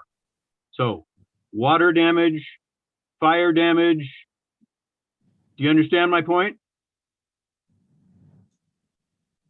Oh, it's not time for a back and forth, so no yes or no. Listen, I've come to realize that recently that, in fact, if my comments are really to be heard or listened to, that they actually should be made in writing, and I'll be doing that. But tonight I have something to say that even for me is going to be somewhat different. And it is that in the land use code, under the organization 8.1.3 regarding the Planning Commission itself, E, officers and procedures, E7 reads, failure of any appointed member to attend 3 unexcused consecutive meetings of the Planning Commission may be cause for written notification that his or her position may be vacated. Tonight, I'm suggesting that that is exactly what should happen to Mr. York. You might not have noticed that Mr. York was not at these meetings because he rarely, if ever, has yet to contribute almost anything to any of these meetings in the past year or more. Especially in as much as we may be losing Emily to the county council. It's my belief that the Planning Commission needs creative, imaginative, and engaged members. And I don't see those 3 words don't describe Mr. York. And I'm asking you to consider replacing him with someone who is more creative, more imaginative, and more engaged. I hope next week's meeting will perhaps show some documentation as to that his failure to attend these last 3 meetings is actually an excused, and if there's any kind of documentation to that effect. But in any case, I feel exactly the same way. Then I watch these meetings every week. Many of them I watch recordings of them. I don't see Mr. York contributing anything to this commission. And again, especially if we are about to lose Ms. Campbell to the county council, this commission needs people who are imaginative, creative, and engaged. And to that, I will say, good luck to us all. Thank you for your comments, Mark. If any of you all would like to make a comment, you're welcome to come up. And Sherry, I didn't ask you to state your full name, but our first comment was Sherry Griffith. And we do ask folks start with their full name. I said tentatively because I didn't know how much Sherry was going to cover. My name is Jason Goldsmith, and Sherry did a great job. I just want to say that I'm one of, my wife Gretchen and I are one of 8 homeowners, the majority of us who bought in the fall of 2021. And the very start, our discussions with the developer, we were considering to buy the property. We were being told regarding our questions about drainage. This is before we saw any rain. We had heard that there were rains in the summer of 2021 that were pretty devastating, not compared to this year's, but still pretty bad. We're from Maryland, so we know rain, Yeah. humidity, and lots of trees. The developer constantly told us that everything they did was approved by the county. So after this flood of August 20th last month, we really expected the county, when they came out, to give us some spotlight, some hope, some ray of sunshine. And what we heard was shocking. It was that our property, or the whole development, all 8 homes, the drainage, the grading, and the retention ponds do not look like they did when they gave approval to the developer. And I guess that was in 2020 or some point after 2020, between the time we bought it and when the drainage was all completed. But it's just there's this huge disconnect between what little we can find in regarding paperwork and what we have in our backyards. And when the engineer actually visited our retention pond, he said, there's no way I walked through that. Because I asked him before he saw it, I said, would you approve a retention pond if it had construction debris in it? And he said, no, absolutely not. Ours has rebar embedded in the walls and in the bottom portion. It has huge cement chunks, I assume from the foundation of whatever property, whatever buildings were on our property before they started development. He said, I could not have walked through that without tripping. So here you have somebody who you're entrusting to make these kind of decisions, the county engineer, telling us that all this work was done, well, first telling us that it was a really difficult developer to work with to get the things to be done in the way they should be in the first place. So they did that, there was a lot of fighting, and then they're approved, and then the only reasonable hypothesis is that this developer comes in after seeking and getting approval and starts to bulldoze, regrade the entire development and relocate some of the retention ponds. Our retention pond goes more than 10 feet into our neighbor's yard. And if you look at the drainage plan, that's not the case. So, and we asked the engineer specifically about that. Is it possible that you would approve something that didn't, adhere to the drainage plan and stay on our lot? No, that's not possible. So I don't know where the fault lies, but it's really a huge mystery, and that's what prompted Gretchen and I to actually file a grammar request on Friday for as much information as we can possibly get from the county. We felt bad about doing that. We know that's a huge burden. I used to work for the federal government. I hated FOIA requests for that very reason, because everybody's already busy enough. We don't have time to be digging out every document. But in this case, we really need to find out where the fault lays. I mean, I hate to say it, but it seems to us that it's on the county more than it is maybe on the developer, because it doesn't make sense that these properties were so substantially changed after approval was granted. We'd really love your help. And Dave Dillman, the engineer, actually said, don't worry what's on that plat. The only one we have is one Sherry passed out.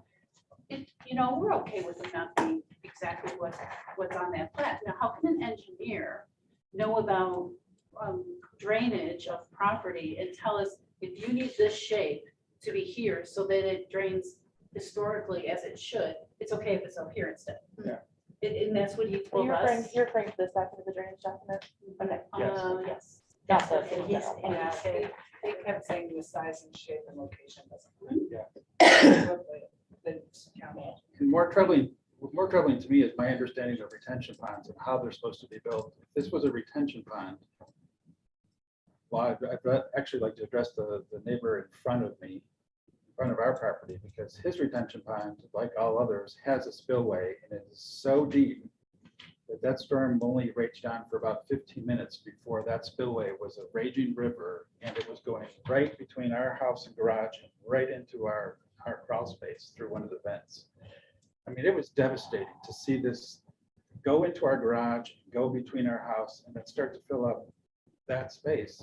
And then you see that the backyard in our retention pond was way off in the distance because of the gradient. It would have to go, that water would have to go uphill and then back towards the retention pond. And this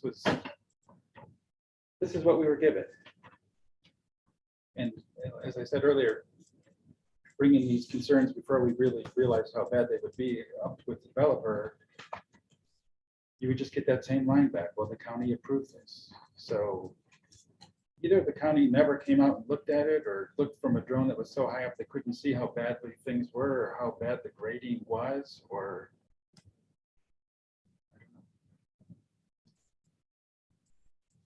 that's all I have. And it's important to realize that though, you should say, oh, I'm Gretchen, Jason's wife. Do you mind coming up just so you're on, if you don't mind, so the Sure. mic can pick you up? Okay. Thank you. The homes that are in front of us are 8 or 10 feet higher up than we are.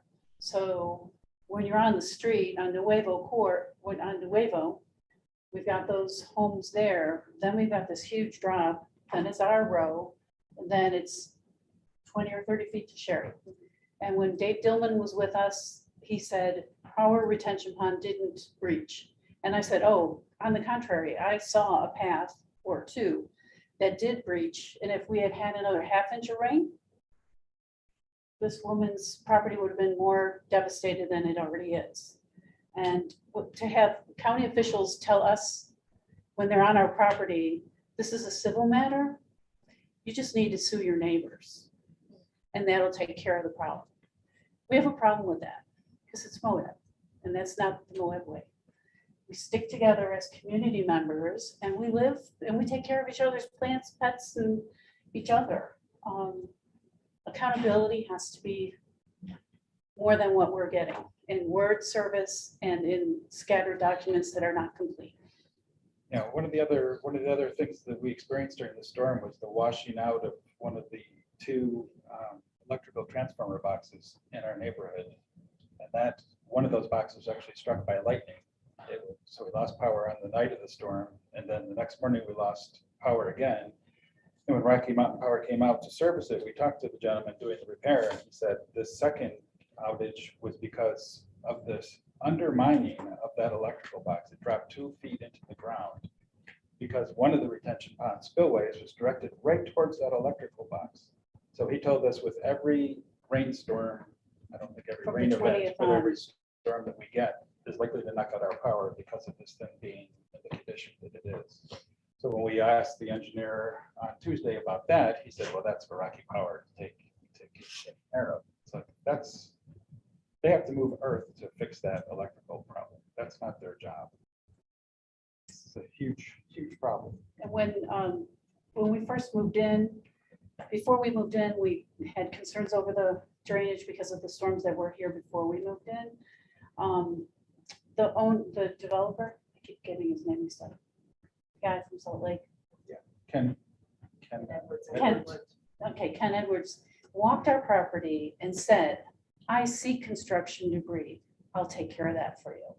But first he said, do you have any children or pets? Now, why would that matter? We're human beings. We want to live here. We want to have a good life.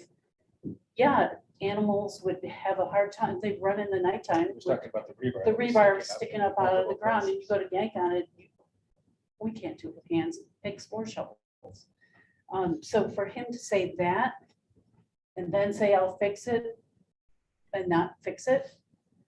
He promised us early this spring, end of March, early April.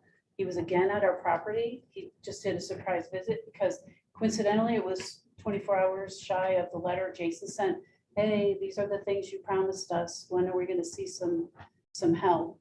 He just showed up and he must have spent over an hour and a half with us. Very nice, congenial man, lots of promises. Even sent the very next day a thank you for letting me come on your property and discuss these matters.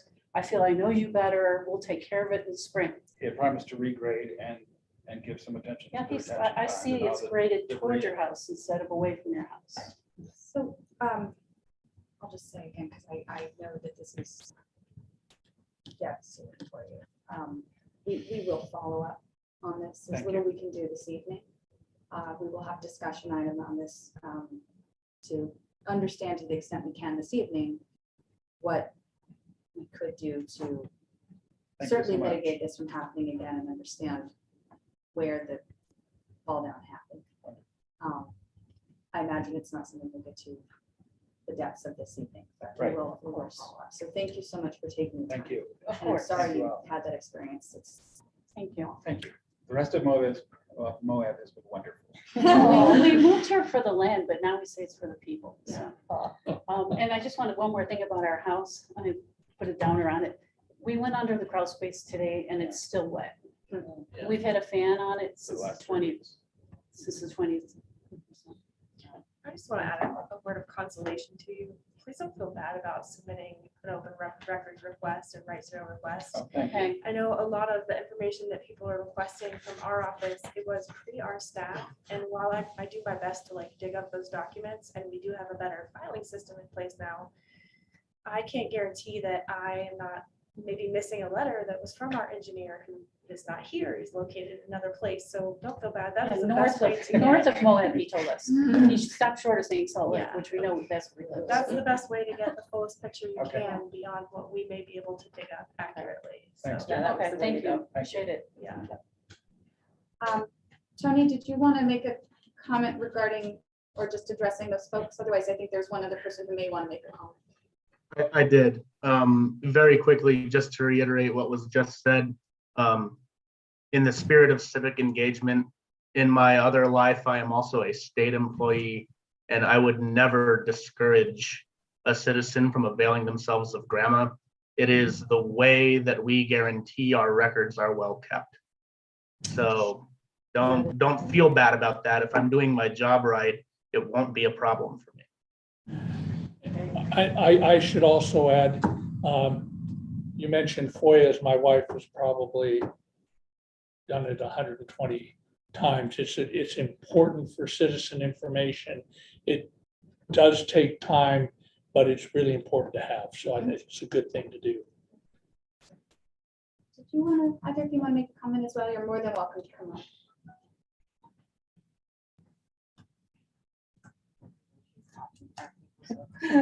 I do, okay.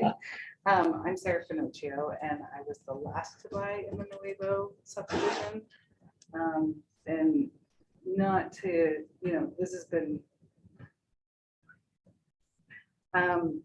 really hard because people talk about affordable housing in this side of town, and I lost my place to live after 13 years here. And I own a business here. I was going to have to commute from Grand Junction in order to run my business here. So buying a $500,000 house was my only option. And what I got, I didn't deserve. I built my first house when I was in Grand Junction, so I understand going through codes and making sure things are done properly. I brought young Grand County officials out to my property before I purchased it to do my due diligence, because it was so obvious that the grading on that property was so horrible and water had been in that crawl space. There has not been mud or water in my crawl space for the entire year before I owned that house. So I brought a county official out to my house in part of my due diligence and was told that I was incorrect, that the property was graded correctly. And I'm sorry, but it is so obviously not. And so I brought, of course, I have a lot of contractor clients in Moab, so I brought them out to my property and asked them to do a favor for me and do some inspections. And they said, absolutely, this is not graded correctly. So it's also the frustration of county officials changing what they're saying.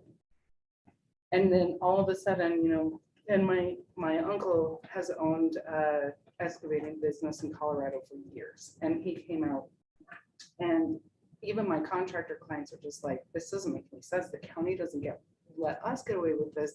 And it's just even standard grading of the land needs to slope away from the house, and all of my land slopes to my house. And not only that, the lowest part of my retention pond goes straight to my crawl space door. So my spillway is my crawl space.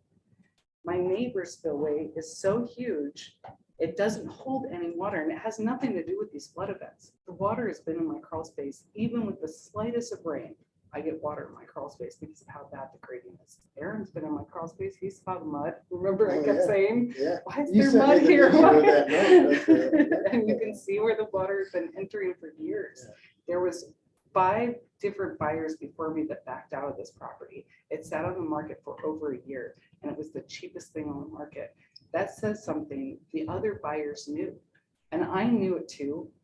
And so I was really terrified buying that property. My real estate agent begged me not to do it.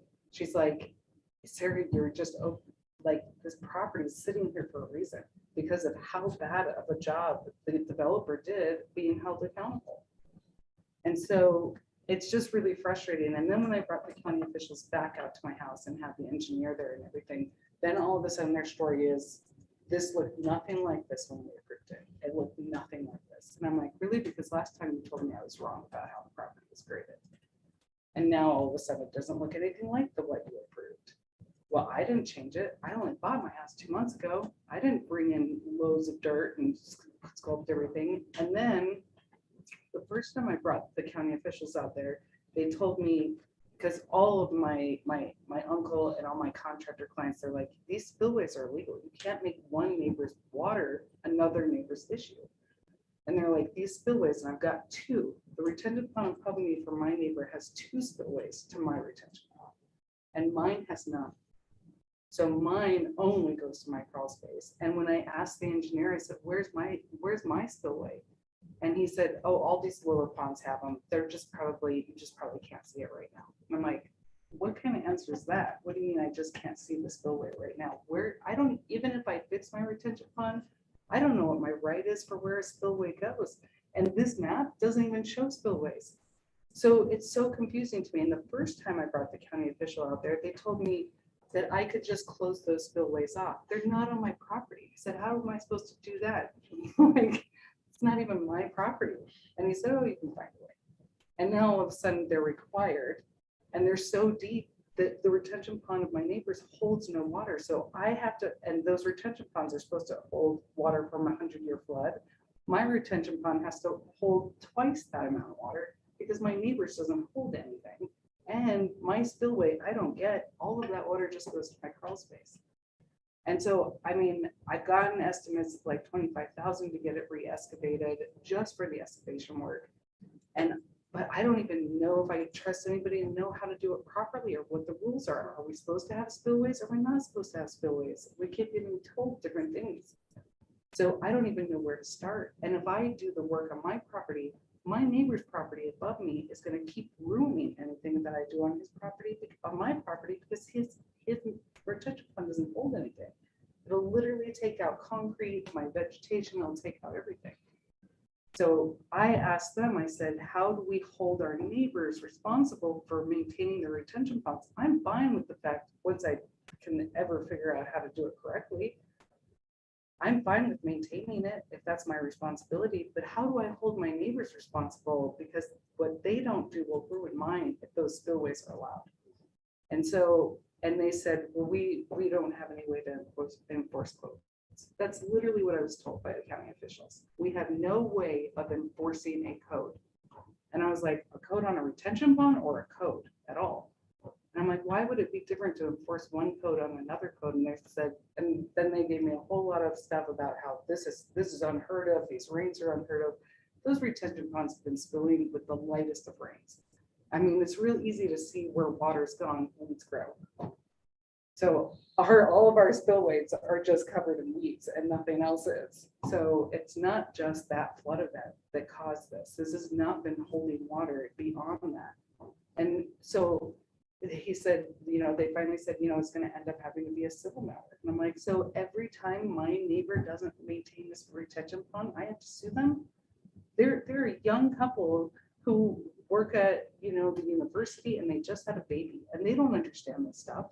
And so what, I have to sue them and make them figure it out over and over again? It should just be a code violation so that the county gives them so long, maybe can give them some advice on what they need to do to their retention pond, but give them so long to fix it.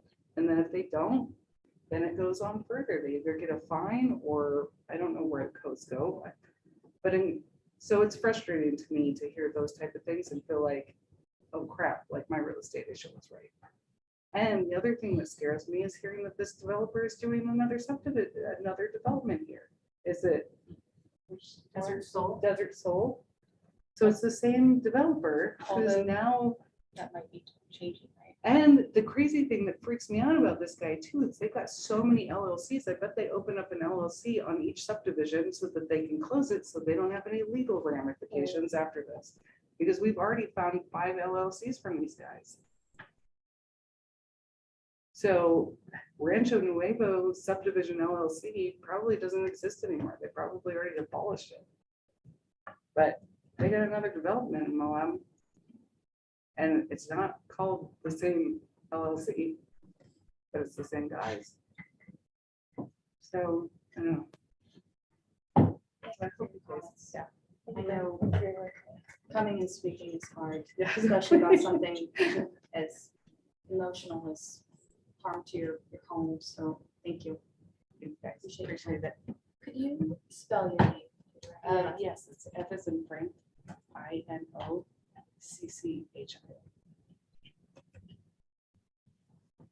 wanna make a comment? You're just here. Oh, there you go. Okay.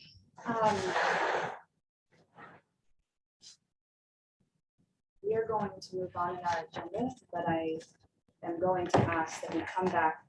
I want to close the agenda item we have, but we will come back for a discussion. Again, you're welcome to stay. There's no need to stay. And all of this is available on YouTube if you'd like to watch the remainder of the conversation remotely.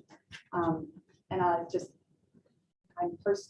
so sorry you're all experiencing this, and we're gonna learn tonight and going forward what this body might be able to do to address this.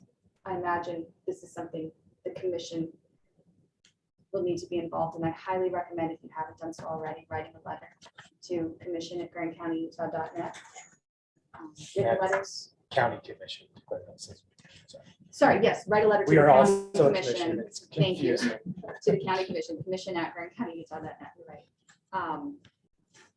And written comments, you don't have to come and speak in person. Again, written comments where if that's uncomfortable to you, but you also can show up and speak. They're very Sorry, effective. looking around here. That was really effective. Okay. Coming back to the public hearing. Have a great night. Thank you. Thank you so much. Because the conversation was starting to weigh into some of the substantive direction, I am going to ask that we put a motion on the table. The way that we will ensure that we can move forward without a very convoluted motion, I recommend a simplified motion on the table. And then if there are additional amendments that we want to consider, we can make an amendment to that motion to adopt the changes as recorded in the doc and discuss this evening. Keep tabs of that, so when it comes time, we've got it ready to state. So does somebody want to put a motion on the table for this proposed update to the land use code?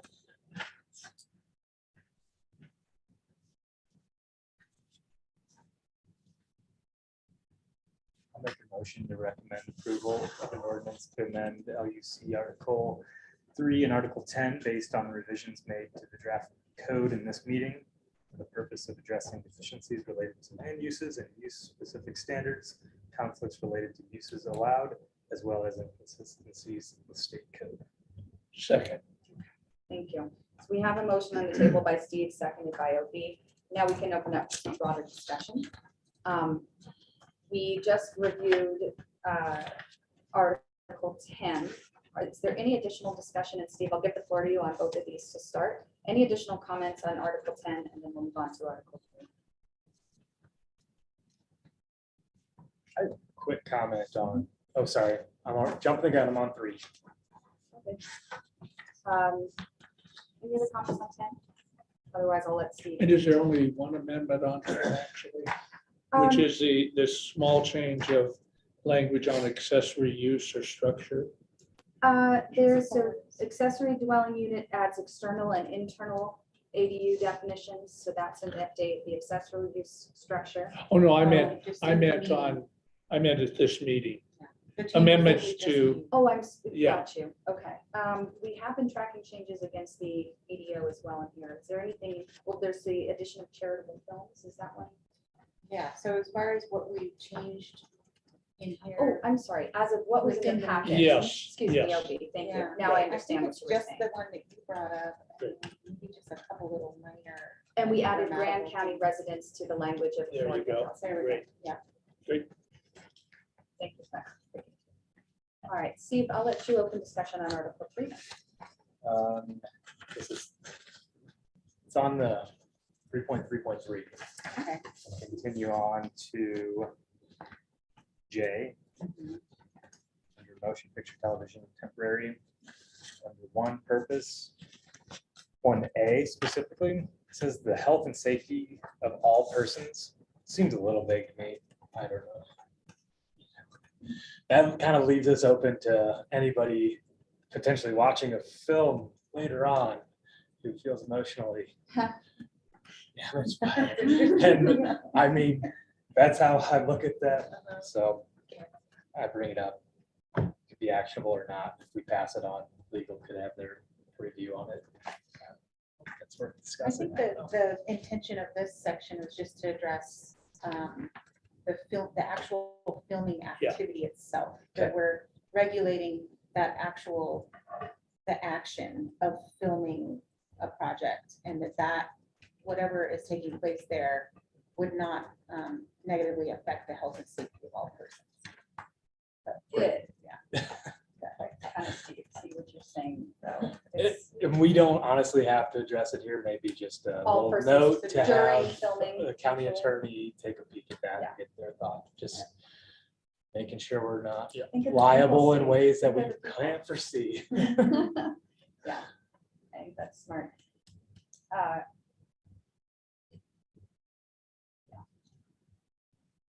Do you have any comments of, was that it? For the comments of? Yeah, that's. Okay, okay.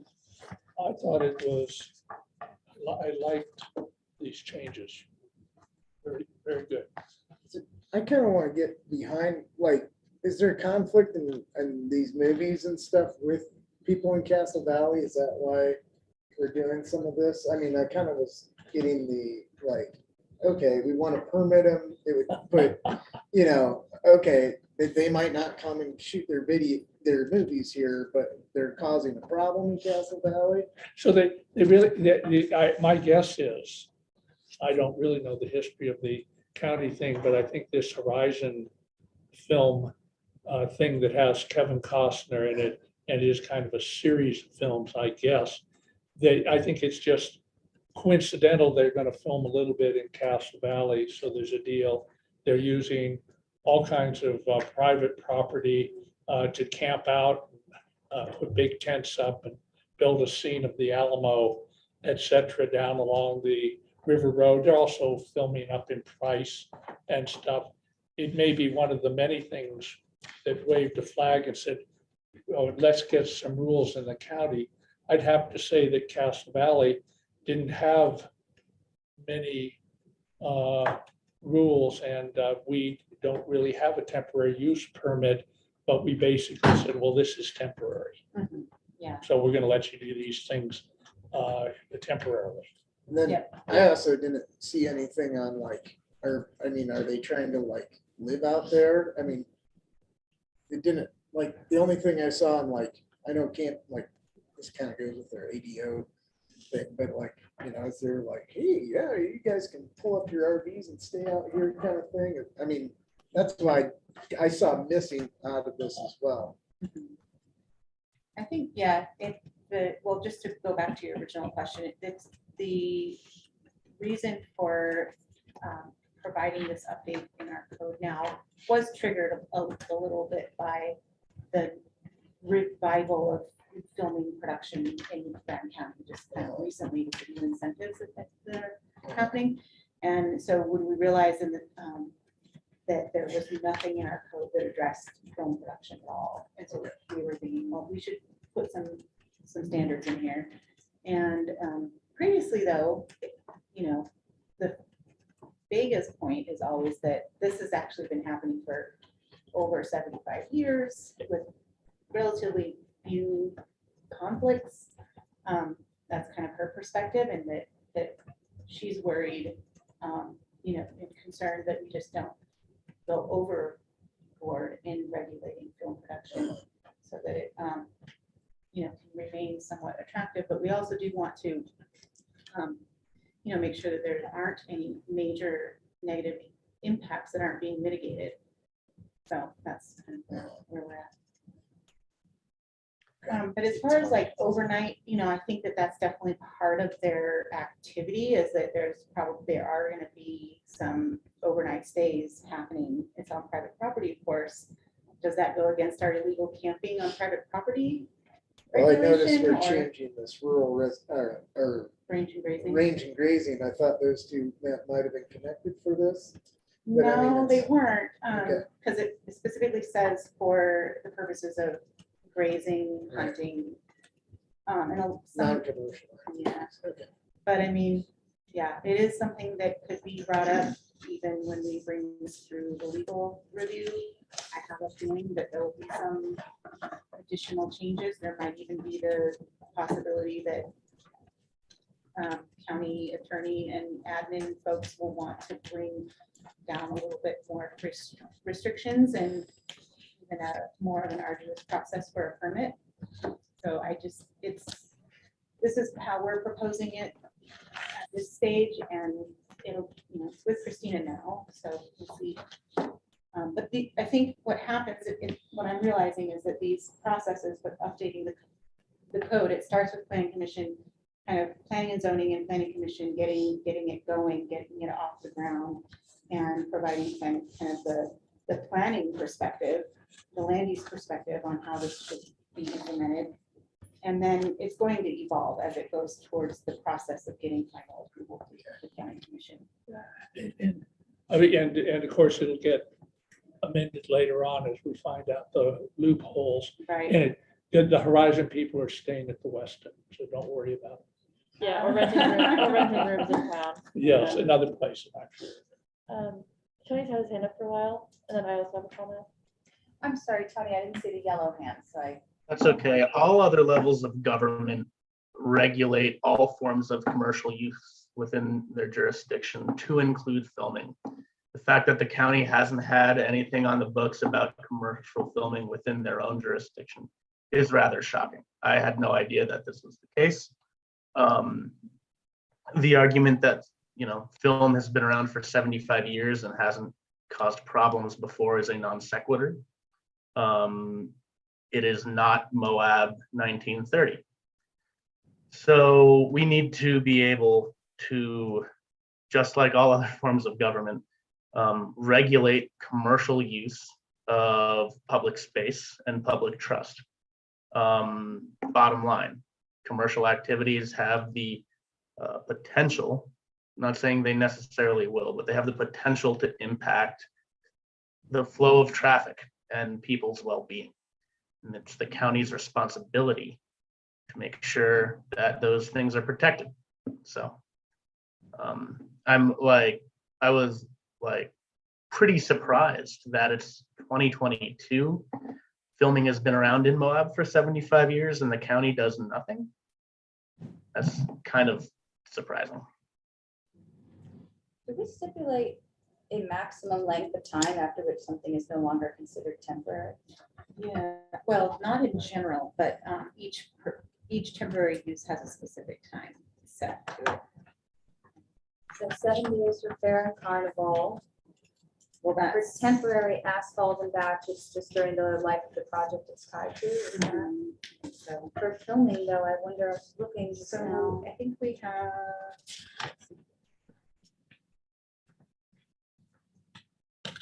I think, and I have some additional comments, but I think to Tony's point. And sorry, McKenna, I know you want to. Oh, no, you're good. Yeah. There's a very different impact if something is temporary for 7 days versus 7 months or longer. Yeah, so I think in general, temporary uses, I've read in different codes that I think, depending on the use, it could be something that is temporary for even a year or up to 2 years. I think at the most, that's what I've seen, 2 years is be considered. I mean, and again, the Verizon folks might be great, but I think we need to think about all possibilities. And if on private land, the county is shrugging its shoulders about illegal camping associated with this use, and the use lasts for 2 years, I don't know how we justify that versus other. The TUP, the way I have it written now, You have it, is valid for up to 30 days upon approval. It may be renewed for the filming activity in the same location for an additional 30 days upon approval, up to 3 months. So that's for the site. But we know that people even now are illegally camping on private property as a sort of extension of this filming. I don't think it's up to us to solve that. And I want to come back to this question of enforcement because now we're in the second meeting in a row where this abdication of enforcement seems to be an issue. But that to me, I think that needs some scrutiny from the county attorney, and I'd like to see that be part of the consideration. I want to be clear, I wasn't saying any of these people can't, they have tents and stuff up, Oh, but sure. that's for days. That's not for camping, that's for doing the production, keeping out of the heat, Yeah. et I cetera. understand. But I think it'd be a perfect scene for somebody, low-level workers, right? They would get to camp and the others would go to the big hotels. And honestly, I think like it's less about trying to scratch every single inch. Yeah. And it's more about making sure that we're being consistent as a county for all uses. But thank you for clarifying. I was unclear, to me, so that's helpful. Big tents. Big time. I also, the only thing. that- Actually, Erin, I'm so sorry. sorry. I kind of wanted to make a comment Yeah. and then I'll come back to you. That's okay, thank you. Yeah. Um, Sorry, Erin. no, and what I was gonna say is partially what Tony's gonna say, so I won't rehash that part. I think Vega does an excellent job at her position and has for a long time, and she's like done a lot of good work to get, film to be another industry in their community aside from tourism. But I do just want like to have on the record and also just to remind everybody that her job is to bring film companies here, to bring revenue to the county.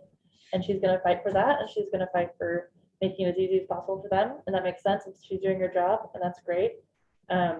And I respect that, and that's worth considering, but also people live here, people make their livelihood here, will recreate here. And I just want to make sure that we're not seeing the green and kind of avoiding restricting it for the sake of making income and not really looking out for our constituents and for our community members. So I think it's a really good addition to our economy. I just want to, I don't think we're set. Yeah, I wouldn't, I think I'm gonna say anyway. And then I'm curious if it would be something that you're probably already doing, I don't know, but like referencing some of the other communities in our country that are kind of hotspots for filming, that film companies are clearly drawn to go to for the same reason. There's some benefit to them or some tax breaks or whatever it is that's incentivizing them to go there, like Atlanta, and see how they're handling balancing that with community impacts, because there's a ton of filming that happens in Atlanta. And like, I'm just using that as an example. I'm not a film person. I don't know where they all go to film, but just referencing it, because instead of reinventing the wheel, because it seems like probably some communities have done some really good work to avoid impacting their citizens and community members. And I'm also, last thing I have to say is just a little bit nervous. I've heard some hearsay, and it could just be hearsay, but filming sometimes can, on private property, can bleed over into public lands or into that weird in-between zone or whatever, and there can be damage and things like that. And so just finding ways to really make sure we're looking out for our people around. So, We should check out the cost of rent in Whitefish, Montana.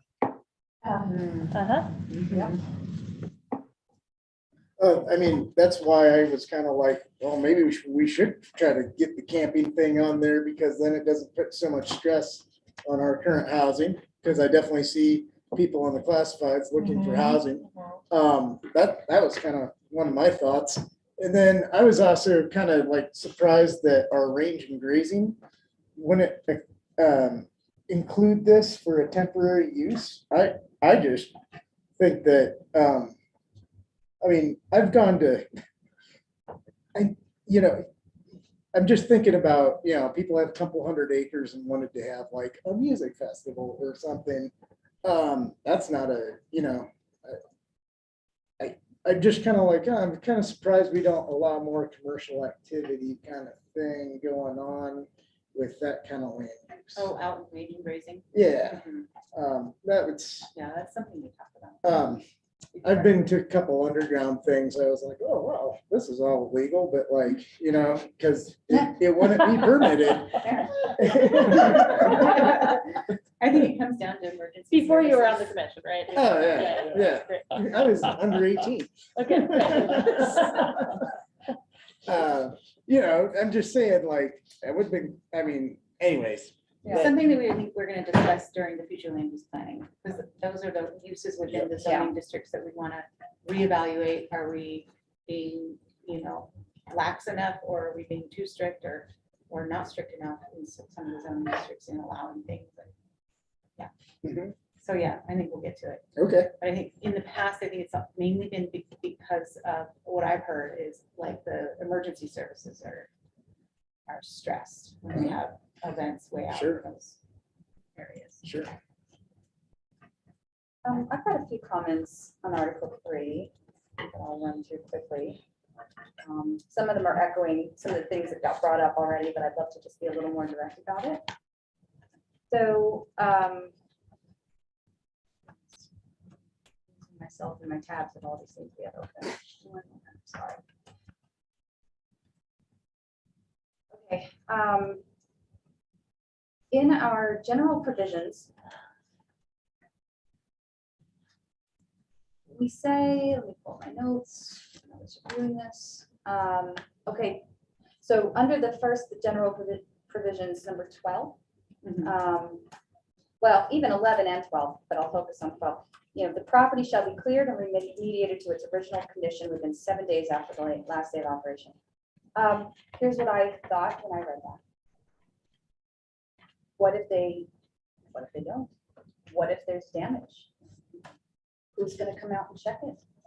To Maketta's point, a lot of this filming is happening outside in areas where we have fragile soils, where we have native plants. It may be in our watershed area or our riparian areas. I don't think that's something we can resolve. It's something I'd like to ask for increased legal scrutiny on, as well as scrutiny of public officials who might be able to speak to enforcement. But that seems like it doesn't have teeth. And how do we catch that beforehand? Do we ask them to submit a plan as part of their application to explain how they won't have an Cleanup impact? plan.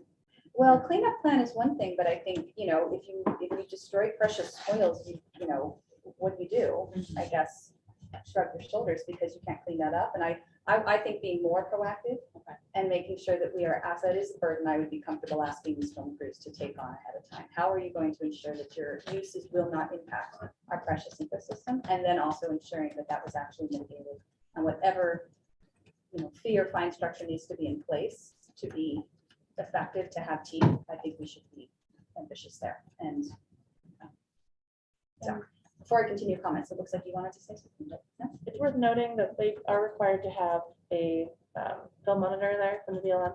So it is a volunteer position, so it's kind of like Is that on private lands or public? public lands. So that's what I'm saying. There is already a requirement for that. So that's something Process. they already deal with. So it wouldn't Yeah. be like a new thing for them. Right, on private property would be different. It would be, State that's permits one. require the same provisions regarding Okay. insurance, bonding, and return to original. That's good to know. But yeah, I specifically, and we semi-address this in the asphalt plant section, where we say,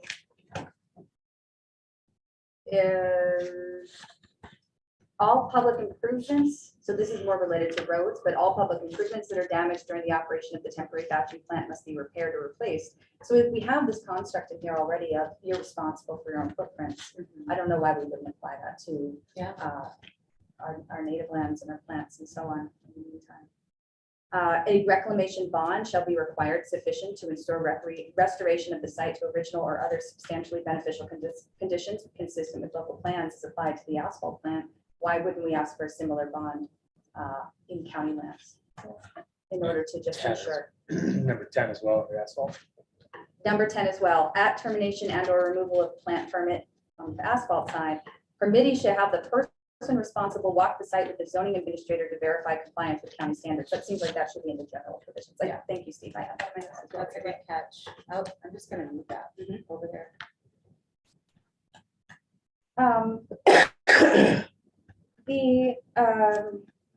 So I'm jumping around in my notes a little bit. Okay, now I'm gonna drop that. So that was my thoughts on the filming. Any other comments there? Otherwise, I'll move on to mine. So I think it's wonderful that we explicitly say ADUs shall not be used for overnight rentals shorter than 30 days. With the ADO ordinance, we added a fine. Do we want to recommend a similarly strict fine I mean, that's honestly, I don't know why we wouldn't just put it in the land use code overall for illegal use, but this seems like one that if you're a private homeowner and you're thinking, well, I could rent this out illegally over this event weekend, and if it's a $750 fine, I can make twice that much. Yeah. But if it's a fine along the lines of what we recommended for ADOs, it's a different risk that they're taking. And hopefully that helps with the enforcement issue, which is its own problem, but it's one way that we could encourage self-policing. Elise, is that one of the things that we sent that to Christina? Obviously was looking over that. Do you happen to know if that's something that she commented on? Yeah, it is. And Okay. she did say that we already fine, I think it's $10,000 per day for that violation. Ooh, And so it's already something we would enforce, but we could just mention it in the code to say that, just so that it's there for people to Yes. see. Yeah, that's worth it. Yeah, Yeah. I think so. Let me ask if potentially you want to already, or excuse me, as well add that to the employee housing section. Yeah. And I wonder because we don't file a deed restriction for those to be actual workers of that lot, so there's no mechanism in place to verify that those are actually being used by employees. Okay. Yeah, good. Anywhere we say explicitly we don't allow overnight rentals, I don't know why we wouldn't just mention the fine. Yeah.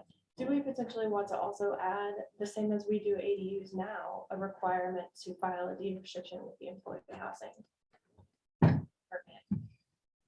That's allowing quite a few RVs on the lot. The reason I personally have some hesitancy towards that is folks may reside in an ADU who are, family members taking care of children. or But we- like I mean, You're what I'm talking talking about about is the employee employee housing. housing. Yeah, so Accessory essentially they could have employee. like 12 RVs. Oh, I'm on a sorry, 2 acre related to lot. the earlier, residential, yeah, yeah. not ADU specifically. Mhm. I don't see why not. Is there a reason not to? It seems consistent, and I think being consistent is really the most important thing. Yeah. I think mentioning the fine and adding that would be The a deed good call. restriction recording is super easy. I think that would be great. Yeah. I think why not? Is there any, do you see that being any problem? Like, is there any reason why that would be? No, I can't imagine. Okay. I mean, it is just the property owner applying to get the permit to install those RVs and any hookups needed. So at the same time as they would now during an ADU permit, they would do the same thing for an employee housing. I mean, I'm site plan. personally. are in we favor of jumping? it. We're in Article 3.3.2, I think, the ADU section. I'm sorry. Okay, Okay. sorry. The last comment I had. This is just a clarifying question. Earlier, we were talking about food trucks and you said we can't really regulate those. I know there was the law that went through the legislature this last, is that what that was referring to? Because that's just saying that the business licenses of another community We apply can't to require a us. business license, our own, we can't require them to get a ground floor business Right, license. that's fine. We can require certain things like, I think I put in there, there's certain zones, like rural residential and large lot residential, they wouldn't be allowed. Okay. I I just want to make sure we're not Yeah. catching ourselves flat-footed if we're not trying to. Right, we could put additional requirements in there. I don't have any off the top of my head. Yeah. I would have to think through it, but I just wanted to Yeah. just catch that because I thought that was a, And they have to submit a whole health department. thing. no, I understand. I Mhm. understand. I just thought it's not accurate to say we can't. True, you're right, we Regulate can't them at all. regulate them for the most part, we can. Those are the bulks. I just want to hit on, I think the more proactive we are, educating folks on the requirements, occasionally using preemptive fines to encourage legal behavior and having a plan for enforcement and having a plan for any, payment in lieu of direct remediation for damaging native plants, damaging cryptobiotic soil. It's not just roads that we need to be concerned about. It's, the overall lived area of Green County. So that's it for my comments. Tony, did you have any additional comments on Article 3? Forgive me if this is already in there. I've been like scrolling up and down in a digital copy and my comprehension that way it doesn't work. Is there anything specifically in regard to like commercial use, commercial filming that says like county authorization is contingent upon getting authorization from other required agencies. Is that something we want to go down? Like if you're going to need to get a county permit and a BLM permit to film this commercial, and you get the county permit, and then you're like, yeah, it's good. I got my BLM permit, but then you didn't. And then the BLM finds out that you didn't get it. Shouldn't the county be able to also have something written down that says, we're going to take action.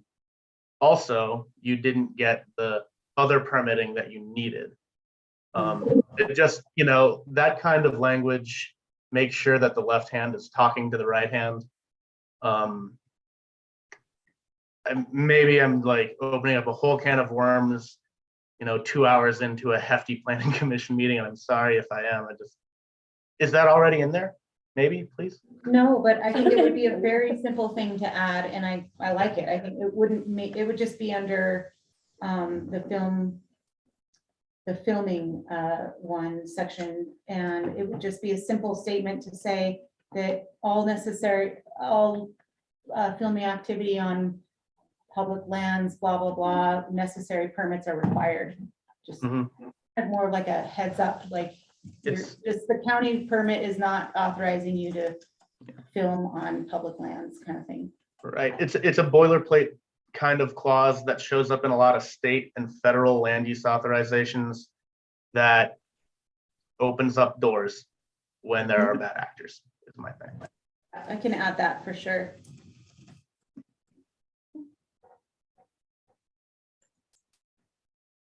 All right, any additional comments? If not, I think we call a question.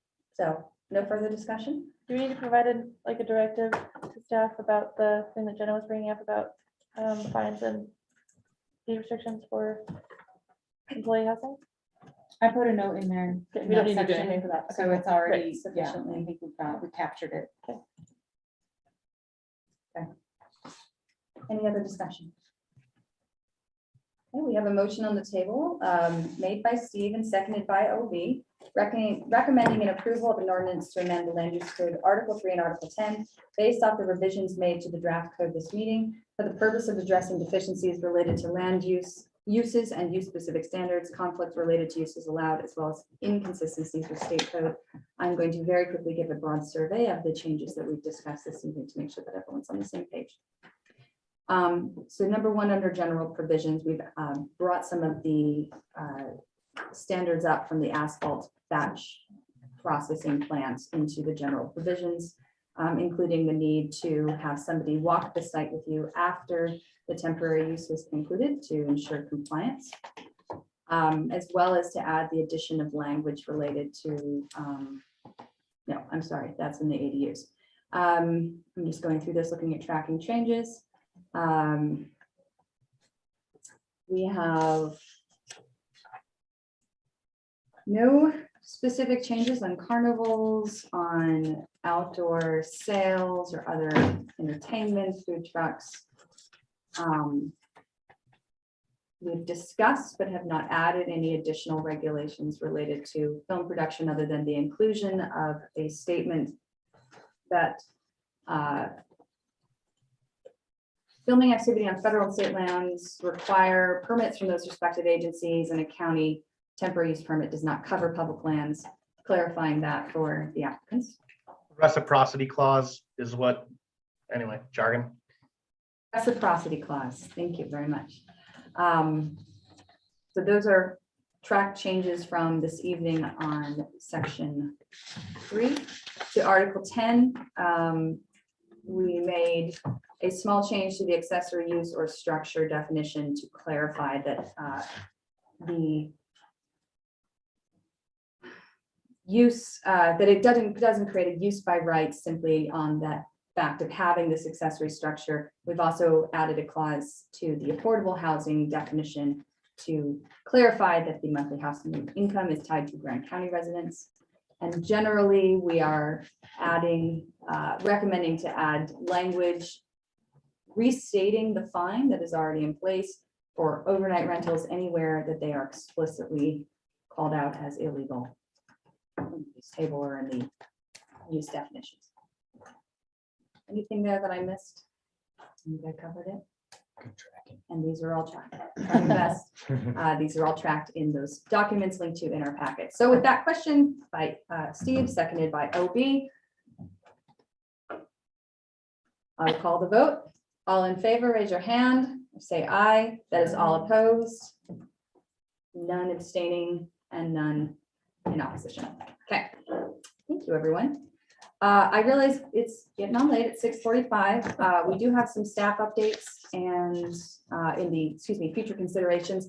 It's also 6:30. We have nobody on the call who we wouldn't expect to be here who isn't staff or us. It's normally when we break for another citizen to be heard, but there is none. So I'm going to move us on. I am sorry, I need to take a small break, but if you don't mind continuing to chair through the future consideration section 7 and 8, I'll just be gone for a minute and a half and then We will expect you back. thank you very much. I won't flee the building and I would love to have a discussion item related to that. Here we go. Well, it's staff's turn again.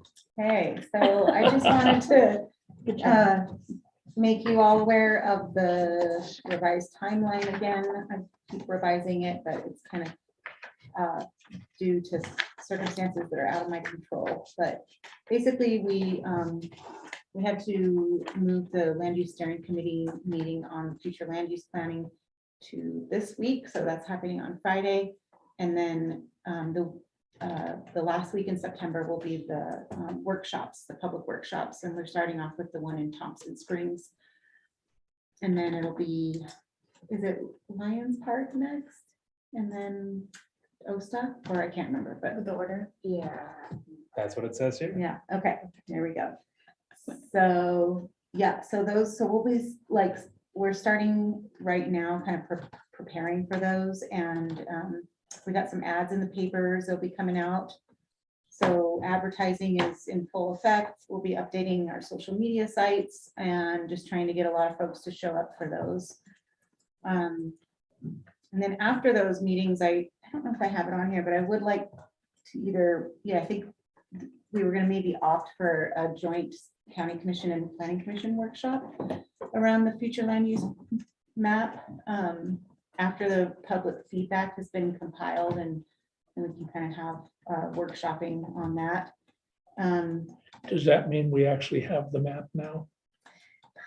Uh, Or is that an embarrassing No, question? I mean, Bill did send me some things today. I don't actually have the GIS shape files, but I have a PDF of the map. So what I really need though is the GIS shape files, which he promises by Wednesday will be in our Google Drive folder. So that's what we need in order to be able to make the changes that I'm expecting we'll be making some changes, so. But I think, let's see, we don't have another planning commission meeting between now and the public workshops. So we'll be kind of putting together some ideas of how we want to get the feedback from the public.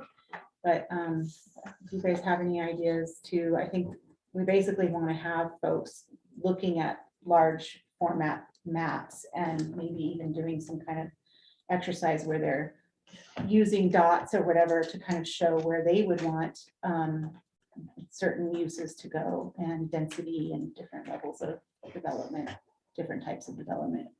And I also will be showing, presenting the land use inventory map, which we did a while back. And it kind of just shows like everything on the ground in terms of what the actual densities are and what where there's like, sometimes there's commercial uses. Well, not commercial uses, but just sometimes there's like the non-conforming legal uses that are in the county. So just showing those instead of showing just the zoning map. So we'll have the current land use, what's actually on the ground, and then the zoning map, and then the future land use map to kind of compare that, all of that. So yeah, that's coming up. Can I just be the really annoying person who keeps saying the same thing and just ask that for all the Flume public workshops that we advertise those on social media? Yes, oh yeah, All we in advance? definitely will. Okay, Yeah, thank you. we're gonna do all the Cool. different venues for that, for Okay, sure. Thank you. And we'll be on the radio again So, yeah, that's the timeline. Does anybody have any questions or concerns with that? Only thing I was gonna ask is, just to make sure that they're available to people. I think having one in Thompson is excellent. Mhm. And having one here in the evening is, this is sensitive with people's working schedules, but have you ever thought about doing a Saturday one for people who work or have kids and have Mhm. harder time getting out? Yeah. I mean, this seems like such a huge issue. I'd love to maybe add one more on a weekend. Yeah, I don't see why we couldn't do an additional, I almost want to say we could do that. I don't know if we'd want to do it after we kind of reconvene with our body or with the land use steering committee, and then push it back out to the public, or if we'd want to do it like in consecutive order with the public workshops. Just More at once, yeah. but that's, you Yeah. Could we do like a combined day, just like do a Saturday and bang out, like, okay, 9 to 11 is Lions Park, and then 11 to 1 is the Mhm. Spanish Valley or something Oh, like maybe, that. yeah. You know what I That's a mean? great And not to try and add work for you guys on a weekend, but maybe Right. then just bang out in one day instead of you having to do multiple Saturdays or something. Mhm. Yeah, I like that's that. something to think about. Yeah, I like that idea. We'll look at the calendar and figure out when that would be a good. There's a lot of events this fall. so. So many. And then we just found out about, well, I've kind of been hearing about this for a little while, but we got serious about sending in a representative from our office to the Mountain Towns Conference on Climate. And so we're gonna send Noelle, because she's been an interested person, and we've studied some stuff related to climate. And so everything relates to climate now, climate change. So All yeah, the important. we're excited that she's gonna be there representing P and Z and getting all the information and all the new knowledge that's out there around planning for climate change.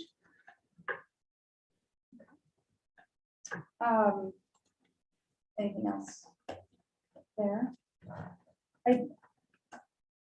I realize there's little we can accomplish tonight related to what was raised in our citizens to be heard, but there's two, well, there's more than two issues, but there's two that are really standing out to me. The first is the consistent message on enforcement being citizen to citizen. We heard that last time when we were talking about the enforcement of illegal camping and illegal overnight rentals. It's all citizen complaint driven, you know, which puts the onus on the individuals. It makes people feel uncomfortable. It makes neighbors have to fight neighbors. And here, and I don't want to go into details on what was specifically said. I will say that when my neighborhood was flooded last summer, there were similar communications. Yeah. So the idea of, well, you know, you all have to band together and hire a lawyer or spend money to get an engineer to get anything done on something that is recorded at the county. It just, it's not feasible. And I just don't think it's appropriate. I think we need to have a better response. And it's not this body to solve, but this body is the first gate by which any of these applications pass. How can we be more assertive to catch potential issues, to make sure that our land use applications as well as standards just don't, it shouldn't be sitting with the people. They shouldn't have to carry the cost of this issue, and it will with climate change and drought exacerbation. We are only going to see more things like this. Is there a way for us as a body to forward some kind of thing to the county commission, just saying like, this is brought to us and this is like a huge problem, like please address it? Or is there like, because obviously you're saying it's not in our wheelhouse, but these people did come to us as the first line of defense, and I don't know, I know they're gonna write to the county commission, but I feel like it could be worth an endorsement of some kind, but We can, there's nothing stopping us. I will say, I think what we would want to get from them is a directive to prioritize work to address this over other priorities. Yeah. And possibly ask somebody from county staff to join us at a future meeting who can specifically state to what we could be doing better. Like, I think we need to come with an action, but that's my perception. Interesting. Okay. Well, in terms of changing our policy for code compliance and code, the way that we are not proactive in going out and observing violations and then enforcing that. That definitely is like one thing that keeps kind of coming up. Yes, so there's on the compliance side, or the enforcement side, I actually, and by the way, this is my opinion, the body can vote to send a letter, so I don't make that call, but I think certainly on the enforcement side, reaffirming what we're hearing is not a bad idea. Okay, I'm sorry. No, And then Tony, I saw I your hand, agree. let me go to OB and then I'll come to you, thank And you. I mean, it is always the interesting thing. I believe these people have gone through all these problems. It's probably best for us to kind of send a message. You know, we've heard some things and it's important. But, you know, I look at this and, this is what we get from engineers. They come in, they say, oh, we'll put a retention pond here and one here and one here.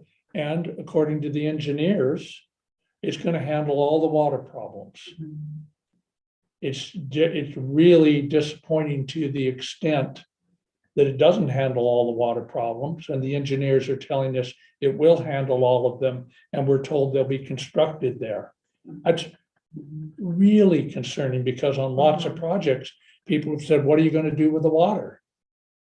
And we get told, well, it's gonna be taken care of because they're gonna follow this plan, and I, as an engineer, say it'll work. Yeah. So it's really concerning. What Yep. Obi just said really kind of lays the foundation for the point I was hoping to make. To contextualize this conversation in the way that floodplain engineering and construction works is that you're right. We've got floodplain administrators and engineers and recorders, and all these documents are provided. And these standards and these decisions are not subjective and personal or site specific, but rather made from manuals provided to our engineers and administrators through FEMA and the Army Corps of Engineers. So it's not like an individual person saying, I believe that this will be good. It's just a person with a stamp saying, like, green checkbox, this fits the formula provided to me in my manual. Those manuals come down from very high levels in the federal government. Now, changing these rules takes a long time. But those manuals should be hopefully adopting a new floodplain design standard here in maybe the next 2 to 6 years, I'm thinking. It's not easy to change a rule so large. But just to contextualize, like, what the problem we're dealing with is not like, it's not an individual. It's not necessarily a case of individual judgment or poor judgment. Floodplain design decisions are systemic, going all the way up to the top of the government and back down. So it's really, I do this at work every day.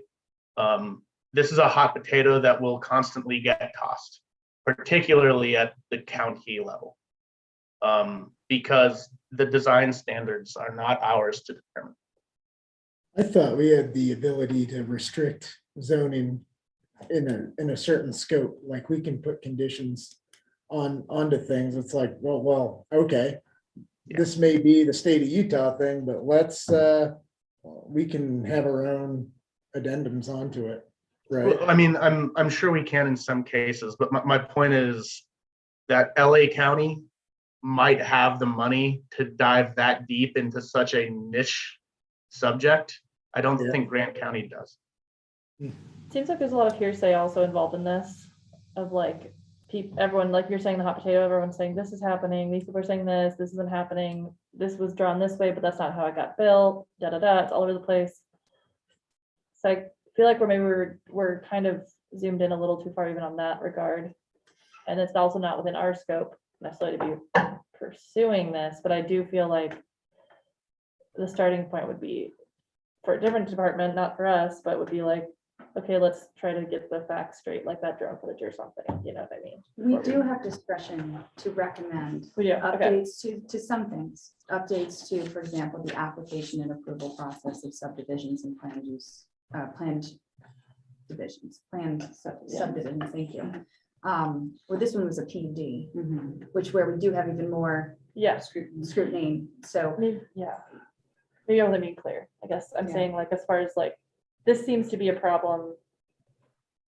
Not of, are the rules that we have sufficient, but are people actually following the rules? And what are the checks and balances and who's double checking that? Because all of these people said, this map says this, but my retention pond is over here. And so it's a lot of, that's what I'm saying, is not also that we don't have the right to enforce code, but what I'm asking is, what's the accountability? What are the checks and balances? And like, Yeah, and this is why it's a little bit, Tony's also, of course, right, in that the rules are gonna, some of these rules are gonna have to be changed. It's the first time, of course, Tony, but it really, I won't say it, but it makes me a little disturbed that this is the plan that the engineers said would work, and, maybe it would have worked, but it sounds like this isn't even the plan that was followed, but it was the plan we were told should work. And maybe these things weren't dug as deep as they should be. And maybe the drawings should have had where the spillways were.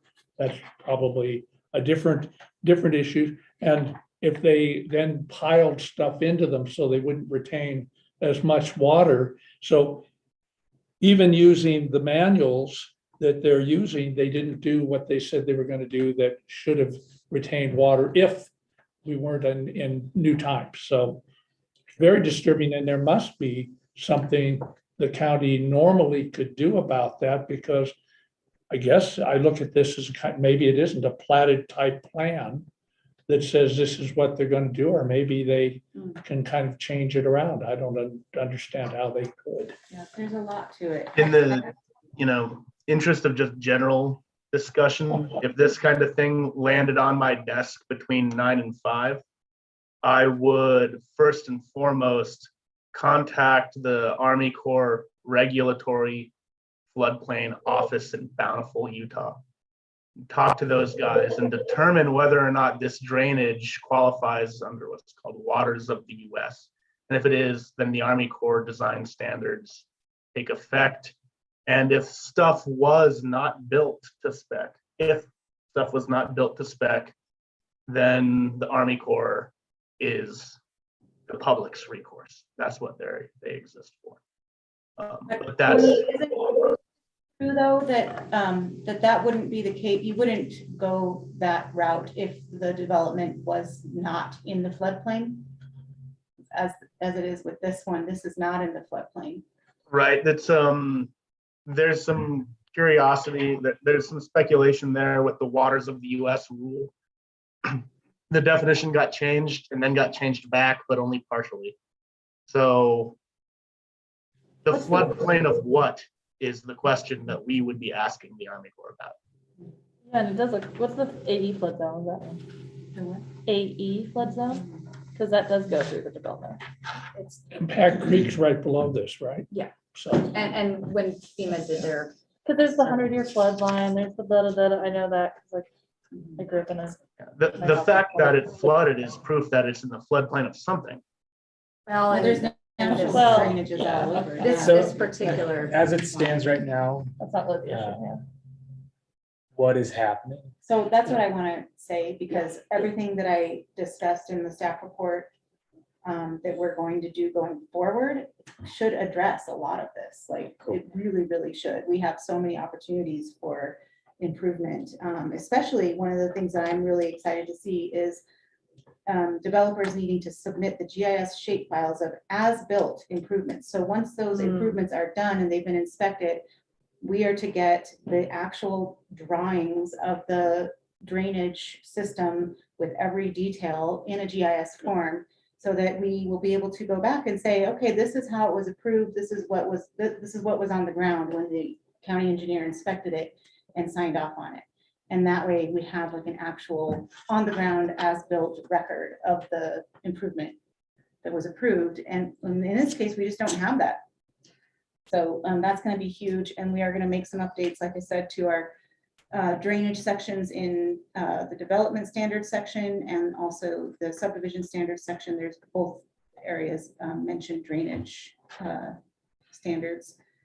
The other thing is we do need to adopt an ordinance requiring property owners to comply with the drainage maintenance duties prescribed in their plat notes, because as of now, this is what Ms. Finochia was talking about, was that we don't actually have, like when Josh was supposed to go and write a code compliance letter to neighbors, you know, saying that their drainage systems were failing and that they didn't maintain them. And we're supposed to go and enforce that as code enforcement. There's actually nothing in our laws that we could cite as a code violation. It says on the plat note that you're required to do this maintenance, but we don't as a county have anything in our laws that say you must follow your plat notes or something like I that. would So that, speculate that that's probably because, at least in my short experience, it is not common to include that in the land use code as a code. That's a contract. well, not in the After land the use fact, code or necessarily, as but a even as a county code general requirement. county code, It yeah. would typically, now, it's not necessarily the right way to go. I like where we're going with it now, but it would typically fall as a responsibility of the person moving forward, purchasing that property as a private property owner. I do find it To find, to maintain and well, be yeah, aware. but I then like how do where you we're enforce going. it? That's the thing, So- like, we don't want to have to, otherwise, that's why the The bills were unfortunate saying, well, civil we have way. to maybe go to a civil Oh, case, yeah. you know, which is not, If there's a what way we around wanna that, do. that's awesome. I think it's. so a yeah, common that's one of thing. the things we'll be working on. Yeah, it's a I- tricky situation. I may even have to band together for class action. Well, Right. class action. Who knows? Right. Okay, so one, is there interest in writing a letter? That was raised by two of you. If there is, we'll need a motion. We'll need the group to agree. I don't know that it's a bad idea. I just don't know that it's the thing that's going to compel action. I don't know. I imagine the county commission is aware of this issue and so. Two, I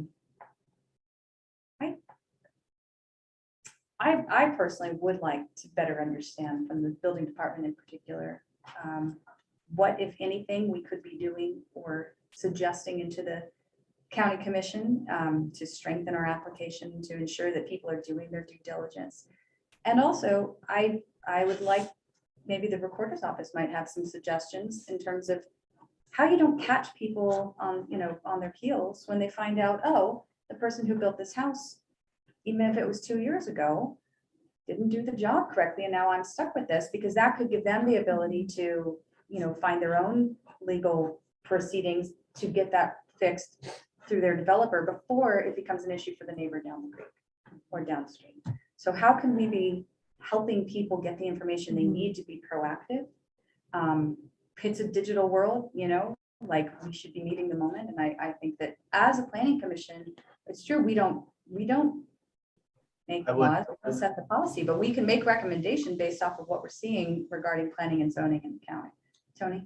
If I could take a big swing to answer your one question, Emily, What was my one question? I was just, I didn't. what can we do to help people?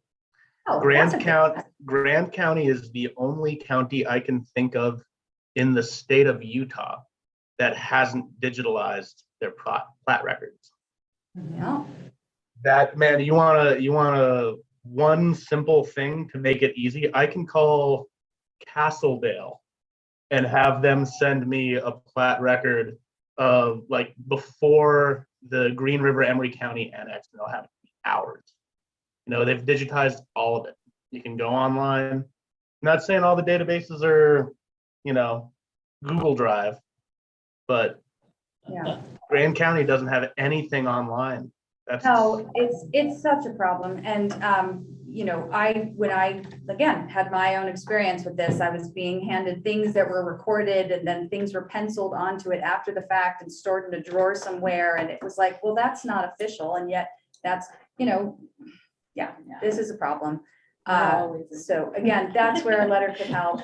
I realize the county is going through their budgeting process right now. Planning and zoning is coming to the table with recommendations and requests. This is an area where we could, assert a need and see where the county commission takes it. But now is the time of year to be raising those types of concerns. So last thing I With the would say- respect that the county recorder is a co-equal elected official.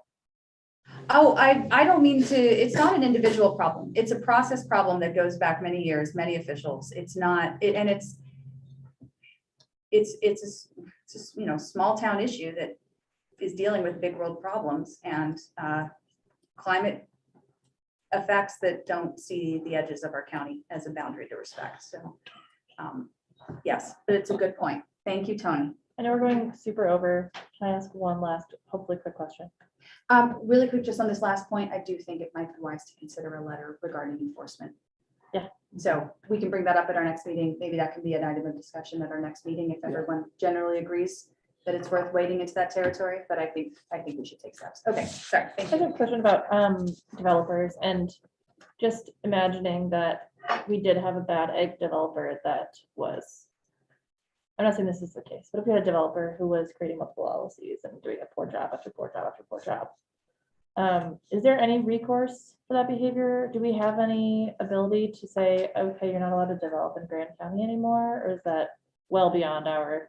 I would think that there should be a stopgap before that's even a problem. Either you meet the requirements and you get signed off on inspections or you don't. Correct, that's fair. That's what Yeah, I that's a would good point, think. yeah. Our inspection process Yes. is going to improve in terms of the pre, during, and after construction improvements are going to be inspected more. So there's discussion of even bringing on an in-house engineer to work either with CoreOps or something different to have somebody here presently, in Moab, checking on development and seeing it through its process. I think having that would have caught this earlier. I can't recall the date when that occurred, and certainly it's no excuse or anything, only curious. Was that like in the height of COVID and no one was really around and inspections was, occurred in a right. different way? Well, it was also Was it? amongst a ton of turnover at the county as well. Yeah. So certainly no excuse. I was just curious. That's what I was Right. trying to look at on the plan with that. Yes. And I'm by no means being like, you guys. No, should no, have done not at all. better. Like, We I'm know, not, yeah. okay, cool. We know Well, where the gaps are. yeah, and that's important to find the root of it all. I Right, think yeah. we I can think there was speculate a- all we a want. I perfect can think of storm. like 5 likely Right, yeah. reasons, Yeah. but I don't know I don't know anything. I think it was a combination for sure. of Absolutely, totally, yeah. Circumstances, yeah.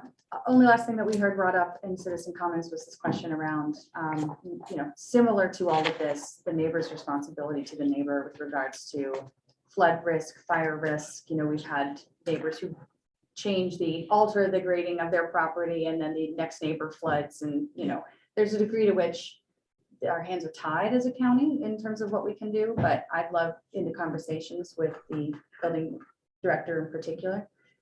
Looking at fire risk as an open question. This came up, Tony, I see your hand as well, but this came up on an application like a year and a half ago or so, in the eastern part of the county, and there was some conversation about, does our fire code or fire break standard need to be heightened in certain areas, especially, with regards to boundaries to wild native areas. Cheatgrass is a major issue. So that extends beyond my expertise in terms of the ecological risk and how we could address that, but that's why we are a body of multiple people who I know have many experiences that could contribute. Anyway, I'd love to follow up on that one in particular. Go ahead, Tony. I was just gonna make a note, something for us to think about, and I don't know really its implications. I need to think about it more too. In Utah, wildland fire is legally categorized as a public nuisance. And I do not know, but I do not believe that flooding is a public nuisance. So when something is a public nuisance, a person has an obligation to contain it, like noxious weeds, wildfire, wild horses, for example. But I don't know if flooding is in that legal category. So our ability might, be different. They're not the same.